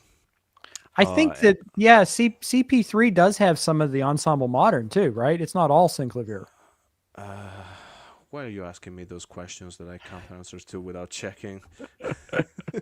But I thought I learned that quite recently, that some of it is actually recordings of the ensemble modern. The synclavier samples are the ensemble modern. Yeah. And let me check here, because we're live and we're so professional. So professional. Well, while you're talking about that. Yeah. No, you're right. I thought you were. You're right, Ian. Yeah, you're right, Ian. But not about the passion play. Not about passion play. Yeah, go ahead. You'll have to write that again. You're wrong about Pat, so we can put it up. Okay. But yeah, this I did revisit this week at Jaco's suggestion. Ah, here we go. Yeah, we're just gonna put that up. No context, but it'll be the next meme on my YouTube channel. People are gonna be commenting that from now on. Hopefully. Whatever it is, you're wrong about playing the fool. You're wrong about at Pompeii. But yeah, let's talk about this for just a little bit because I revisited this for the first time in a while, and Hmm. I always felt that Lumpy Gravy was a tad bit impenetrable.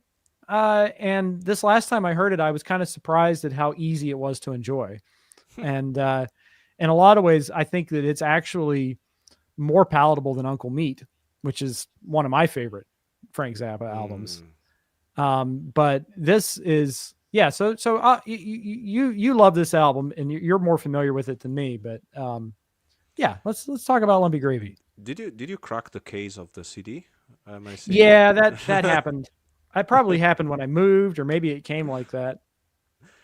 No, yeah, but I agree. I mean, to me, that's one of the ultimate Frank Zappa albums, Lumpy Gravy, Well, because he it's thought all. so. Yeah, I think he thought that was his best album. I think that was his very favorite. Um, it just flows. I love how it flows, and I know people usually do not like the piano people, but I enjoy them in context, and I enjoy them because they are part of the musical texture. I mean, the reason those people were put in the piano was to showcase the resonance, the whole thing, Yeah. and it's very avant-garde. And Zeb say, oh yeah, the promoted version of Lumpy Graves is superb. I don't fully agree with this because it's first of all, I don't think it flows as well as the Verve version, and there's a lot of repetition, and the repetition is the same performances being just snuck in. I mean, I like it, and it has a great piece of music that is not on the Verve version, which is it's basically a pound for a brown versus or no. That little bit got cut from the Verve version, but I think the finished one is much better, and it's the one that should be listened to before anything else. Sorry, I started to sound a little bit disjointed. Yeah, we're getting to the 2.5 hour mark, and I just heard the distinctive sound in my stomach grumbling. I think it might be approaching lunchtime. But Mm. we'll show Z's comment here, but we might start to wind down because I'm Hmm. starting to get hungry. Yeah, it's by the way, it's 8 p.m. here, so I will have to fix myself a nice dinner. But I'm not in a hurry for that, so we can finish this. But Z says I'd say the perfect version of Lumpy is the primordial version. And how did we get in here? How did that get in here? I haven't heard Lumpy Money in so long. And I ordered a copy off Discogs. So ask me next week. I will say that I disagree with that, but that how did they get in here is great. It's basically 25 minutes of not even orchestral music. It's a mixture of orchestral and rock music, and Frank assembled it 67. And by the way, the Discord, if there is anything else surviving from the Lumpy Gravy sessions, either on the multi tracks or the mix down, and it says that not much of it is surviving. So that's Joe probably it Travers said for that. the sessions. Yeah, but he said that We're All In It For The Money has some more that is still unreleased. Oh, interesting. Hmm. Yeah, Am I I do breaking love up? Whirling for the Money. Sometimes, yeah, there Am I? was kind of like a connection problem, but you're back on. You're good now. Oh, okay. Uh, all right. So, what else? Well, I think I've exhausted all the Zappa that I brought today. But in talking about mixing orchestral with rock music, here's something that has kind of popped back into um, my listening in the past week or so. And this was a record. This is Days of Future Past by the Moody Blues. and I hadn't heard it in like over 10 years, and I had a chance to listen to it again, and it's a wonderful album. I can't say I like absolutely everything on it. Like some of the morning track is maybe a little bit too 60s, too too childish, but there's a lot to enjoy here. And there was a lot that I just hadn't heard it in so long. But like, if I were to point to a track that I think is my favorite, I mean, obviously, Nights in White Satin is the all time classic, and I used to play it. Used to play the flute solo for that in my first band, and I love Tuesday Afternoon, but the evening, the sunset and twilight time, I think is some of the strongest music, maybe of the era. But I think that maybe the biggest discovery I made here is that I used to think that the orchestra wasn't that well integrated. And it always felt like, here's rock music. Okay, here's orchestral music. Here's rock music. Here's orchestral music. But I think I was comparing it to like Procol Harum, like live at the Edmonton Symphony Orchestra, live with the Edmonton Symphony Orchestra, that record, where it's actually like rock music conjoined with orchestral music. And I think what probably stood out to me the most on this listen is that how much the Moody's themselves kind of make an orchestra, with the flute playing and different percussion instruments and stuff. So I definitely felt like it integrated better. And this is an older surround mix. This is a DTS enhanced CD from 2001, and it sounds very different from what I'm used to this sounding like. So are you a fan of this album, Jaco? I like it. I'm not really that knowledgeable about the Moody Blues. I think that's the only album I heard from, Same. all the way through. But I Yeah, like same it. here. And would you agree with what a friend of mine thinks that Justin, I mean, Greg Lake was inspired by the Moody Blues in his singing? Do you think Yeah, so? I Yeah. think so. I think it's possible. Yeah. And I mean, I hear lots of connection from this to In the Court of the Crimson King, because those are both like textbook Mellotron albums, in my opinion. Mhm. Like Tuesday Afternoon, I think there's lineage from Tuesday Afternoon to Epitaph. Yeah. Johnny says that there are two stereo mixes. That's true, but I don't think you heard the first one. I don't think, because that one was out of print for a while. I think I'll you show always. you what the version that I had, if I can find it quickly. Mhm. Yeah.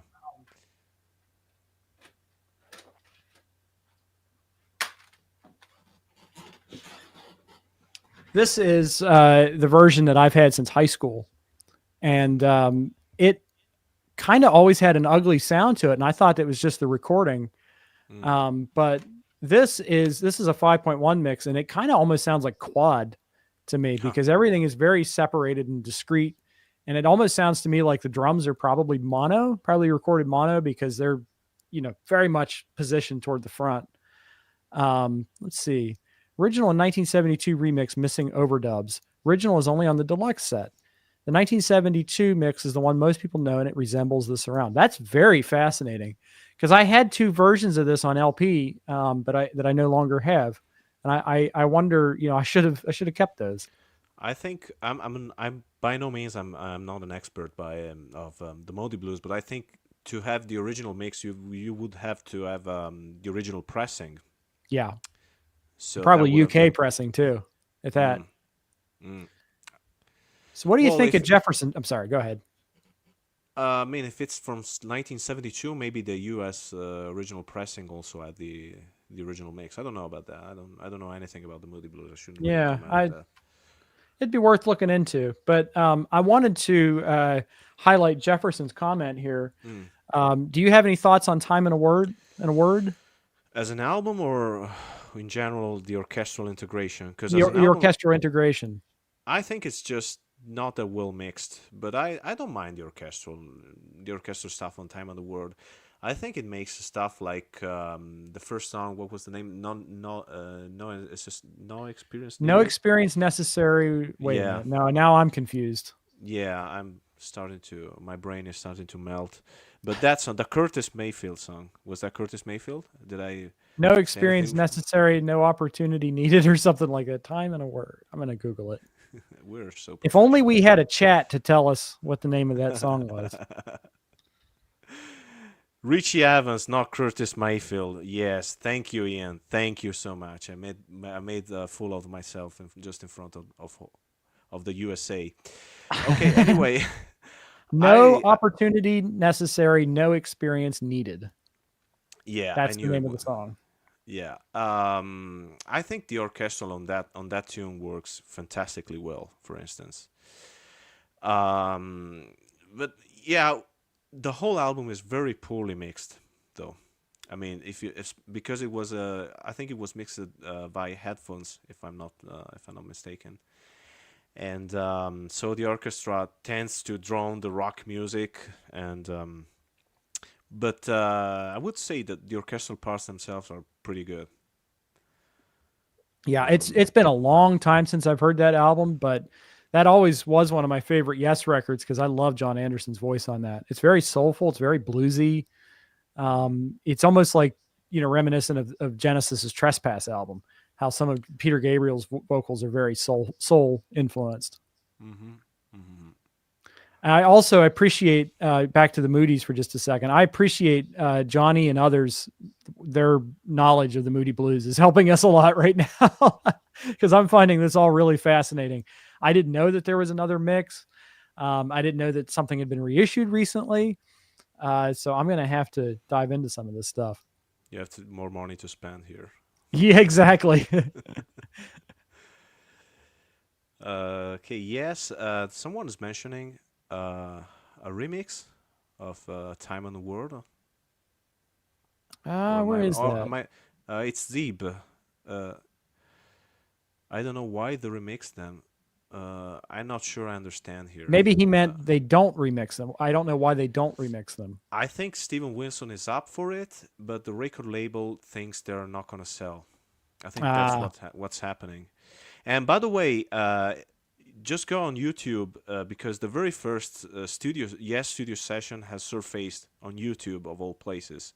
There are 3 takes, only one complete of their cover of Eleanor Rigby by the Beatles. interesting. And yeah, it's very interesting. Unfortunately, it's just a test recording, so it's in mono. It's probably just a single microphone in the middle of the room. But it's very interesting to hear. And what fascinates me is that a short fragment of their arrangement sounds like "Dancing with the Moonlight Night" by Genesis, from which came out Wow. 4 years later. And of course, Interesting. yeah, and Bruford is a beast on that one, by the way. Yeah. So Bruford's out of retirement. Did you see that? yeah, yeah. I think his first public performance was at the John Wetton Memorial, if I'm not mistaken. That's a very Bill Bruford thing to do. I mean, you will you came out of retirement and you play Let's Stick Together, a 4/4 song with the backbeat. That's something that Bill would do. Yeah. Well, if any of you follow Cruise to the Edge next March, let me just tell you some of the people who are going to be on the bill here, because this is an incredible lineup. So Cruise to the Edge, Marillion are headlining, but Steve Hackett is going to be there. Eddie Jobson with the new UK. Adrian Re- Ballou. really? Is that how it was built? I thought so. I mean, it's just saying Eddie Jobson, but I thought it was being billed as UK. But somebody told me that Mike Keneally is in the band, which is going to be interesting. Mm. Stickmen with Tony Levin, Wishbone Ash, Goblin, Crack Goblin. the Sky, Crack the Wow. Sky. So they'll be on the list. But also the Pete Roth trio featuring Bill Bruford. So you'll have Bill Bruford and Eddie on the cruise together. Yeah, it's gonna be interesting. I don't think they will jam together though. I doubt it. No, I doubt it. No, I doubt it because I mean that's probably we should probably not go there. But there was a very bad lawsuit with the Wetton estate and Eddie Jobson, and it's one of those cases where I read everything about it and I can't pick up sides because you have people backing one side and other people backing the other side, and both are very credible. So I have no opinion about that. But I Yeah. think Bill and Eddie are at outs on that. I think that's what I read. So unfortunately, I don't think they're going to do anything. But I hope I'm wrong. I really hope I'm wrong. Well, somebody says, LB Weaver, does anybody out there think that Days of Future Past should be reissued in mono? Never knew it existed before. I nearly bought a copy except for the torn cover and super scratched LP inside. We're not experts or like really huge fans or anything. Like, and for me, it's like it's unfamiliarity. Like I just haven't taken the time to get into Moody's. But generally, I think that historical mono mixes can be interesting. So sure, if you can find a good source for it. Johnny says down there that he's not sure if it's even a proper mono mix. Okay. Very Which version interesting. of Goblin? Which versions of Goblin? It says Steve. If Simonetti is not there, it's not the proper Goblin. I can tell you that. Okay. Yeah, I would have to look at that more closely. But it's very confusing with several bands running around with the same name. Yes. Yes, both answers. Yes, including yes. Yeah. I mean, there's only one yes right now, though, because the John Anderson fronted one has disbanded. Yeah, but John Anderson's got that Band Geeks thing, which is supposedly really good. And I've not listened to it, but I just happened to, stumble across an interview with John, and the guy's like 72, 73, and he seems to be doing really well. Like, he sounds great. Yeah, and that's great news, because the reason he was booted out of Yes back then was that he had he had an infection that almost killed him, respiratory infection. I mean, that sounds cruel. I mean, there were probably other reasons for him booting out John Anderson, but that was the story that leaked to the public. Yeah, it's great to see John doing so well. Yeah, I love John Anderson. Yeah, I've always been an unrepentant John Anderson lover. So I never used to be, but in recent years, like through some of these Wilson remixes, I've become much more of a Yes fan than I ever was. And I just bought a secondhand copy of Tales from Topographic Oceans, the Wilson surround mix of that. So I'm looking forward to discovering that record again. That was the first Yes album I ever heard, and I didn't get it, and it kind of put me at odds with appreciation of Yes for a long time. But now I've gone back and I've heard Close to the Edge and Fragile and the Yes album, and I love them. So I'm thinking, coming at it from this perspective of being a fan of that other material, I'll probably really appreciate it. Now, a question for you, Jaco. Yeah. I was listening to a YouTube video this morning where this dude was waxing poetic about John's solo album, Elias of Sunhillow. Do you have an opinion on that? Yeah, I heard it a long time ago. I thought it was interesting. I didn't think it was fantastic. There's a little bit of music. I can't really remember the titles of the songs, but there's a little bit of epic music on side 2, which is really great. I think the most notable thing about it is that John played every single instrument on it. That is interesting. But as far as solo albums, I think Chris Squire, Fish Out of Water, is the one that, ranks above them all. Yeah, and that's Broof, right? Bill Bruford was on that one. Yeah, and Morris too on keyboards. And in fact, Chris Squire sings the lead vocals on it, and he sounds amazing. Yeah. He was a great lead singer. But anyway, getting back to that John Anderson solo album, I think you should listen to it, but I don't think it's a masterpiece. I would probably 7.5 out of 10, which is not too bad, I guess. Yeah. I definitely think the Chris Squire album is more of a need, more essential for me, because I've been interested in that for a long time. And something I wanted to say about Tales from Topographic Oceans is that for a while I wasn't really that much into Yes either. Like I knew some of their albums, but I wasn't really that intrigued by them. And I kept reading about supposedly how bad this one was, how self-important, but I loved the artwork. So yeah, the artwork's phenomenal. Yeah, I listened to it and I thought, well, this isn't really that bad sounding. That's actually very listenable. There's a lot of melodical qualities on it. And that was actually the album that made me want to find out what Yes was about. So your first album was Topographic Oceans too? No, my first album was the Yes album, which is my favorite. Yes album. Yeah, And it's then I so great. got 90125, which is another favorite of mine. But It's a great one. yeah, but those albums are really far apart. Yeah, Anything that Yes did during that period of time. they're so Uh, different. yeah, and Tales from Topographic Oceans was my first one from that era, I and I see. thought it was a great album, and I thought it sounded great too, like Yeah. mixing wise. Oh, it's the production's great on it. But Uh, I just wanted to highlight Johnny B's comment. What a weird Yes album to start with. Deep dive for sure. Well, in my more brash younger days, I would often latch onto the most impenetrable album in the catalog to start with. And I don't know why I did that. But it's like I started with The Lamb Lies Down on Broadway with Genesis. That was the first Genesis album I'd ever heard. And as luck would have it, to this day, it's probably my favorite Genesis record. oh, wow. So it's just the one I have the most nostalgic love for. Even though there's probably better ones, like maybe Trick of the Tail's a little better, but um, I just I just love The Lamb Lies Down on Broadway for its flaws. Like I, its strengths and its flaws to me are equally as one of interesting. my fondest childhood memories was when my uncle, when I was 3 or 4 years old, would play Foxtrot on his stereo. Mm. I was fascinated by the artwork, and I had a discussion with someone recently who, one of those internet guys who think their opinion is gold, and who kept Oh, telling me that gee, he I hate kept those telling me, guys.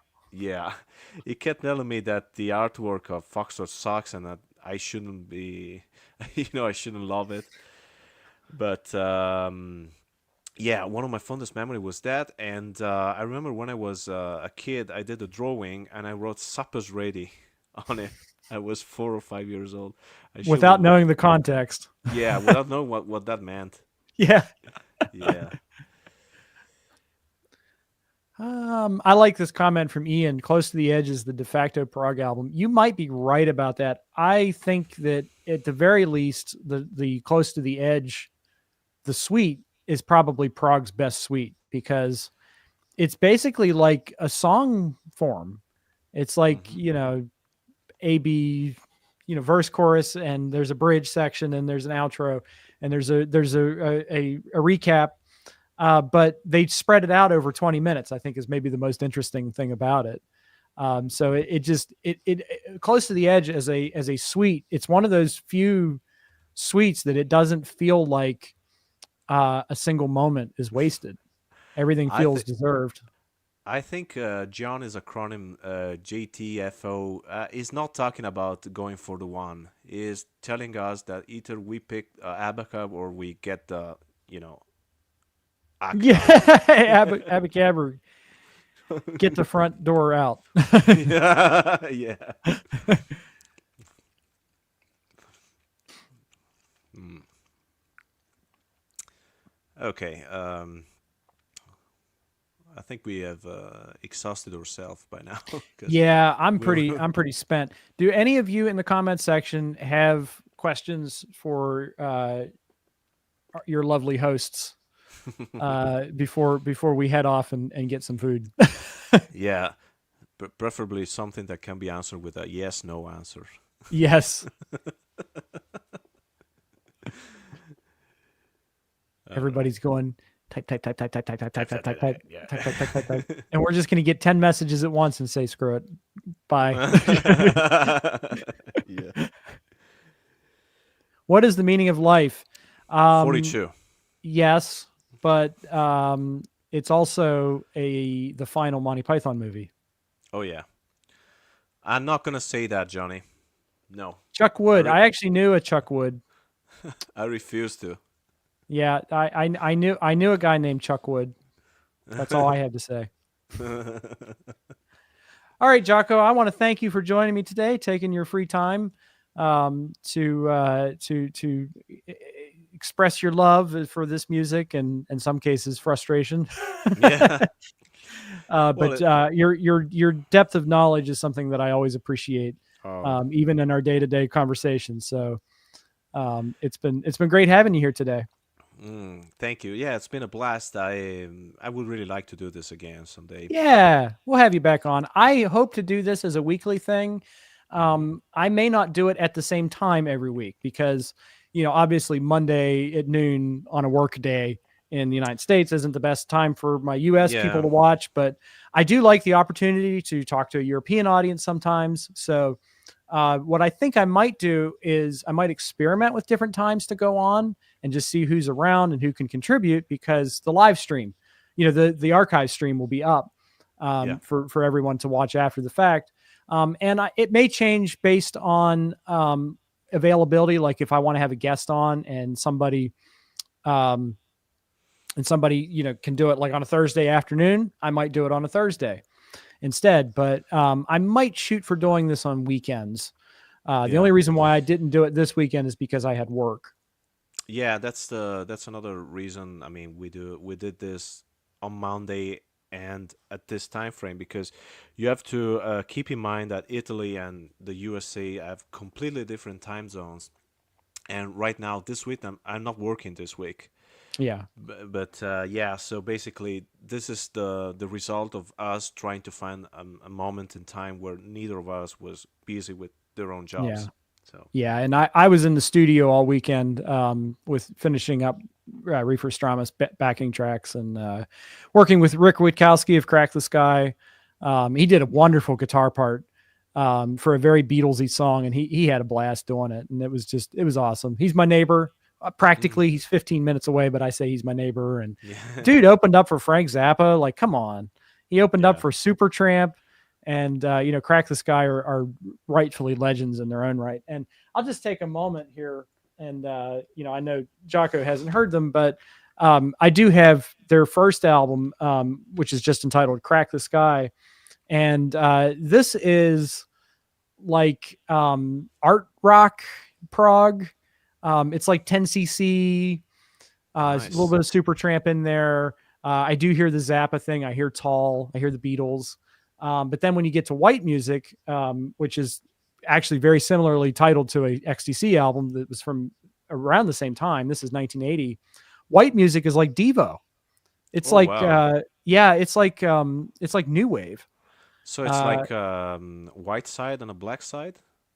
well, that's the way it's presented. This is actually two albums. One's from 1975, Oh, one's okay. from 1980, and they're both on the same disc. Unfortunately, Could. they aren't complete. They Oh, dropped a couple of songs, but this is, I think, the only way to get the original mix okay. on CD. But Rick gave me this. This was a gift from Rick. Fantastic. But yeah, they've got a lot of great music. The other one that's really interesting is oh man, I'm struggling here.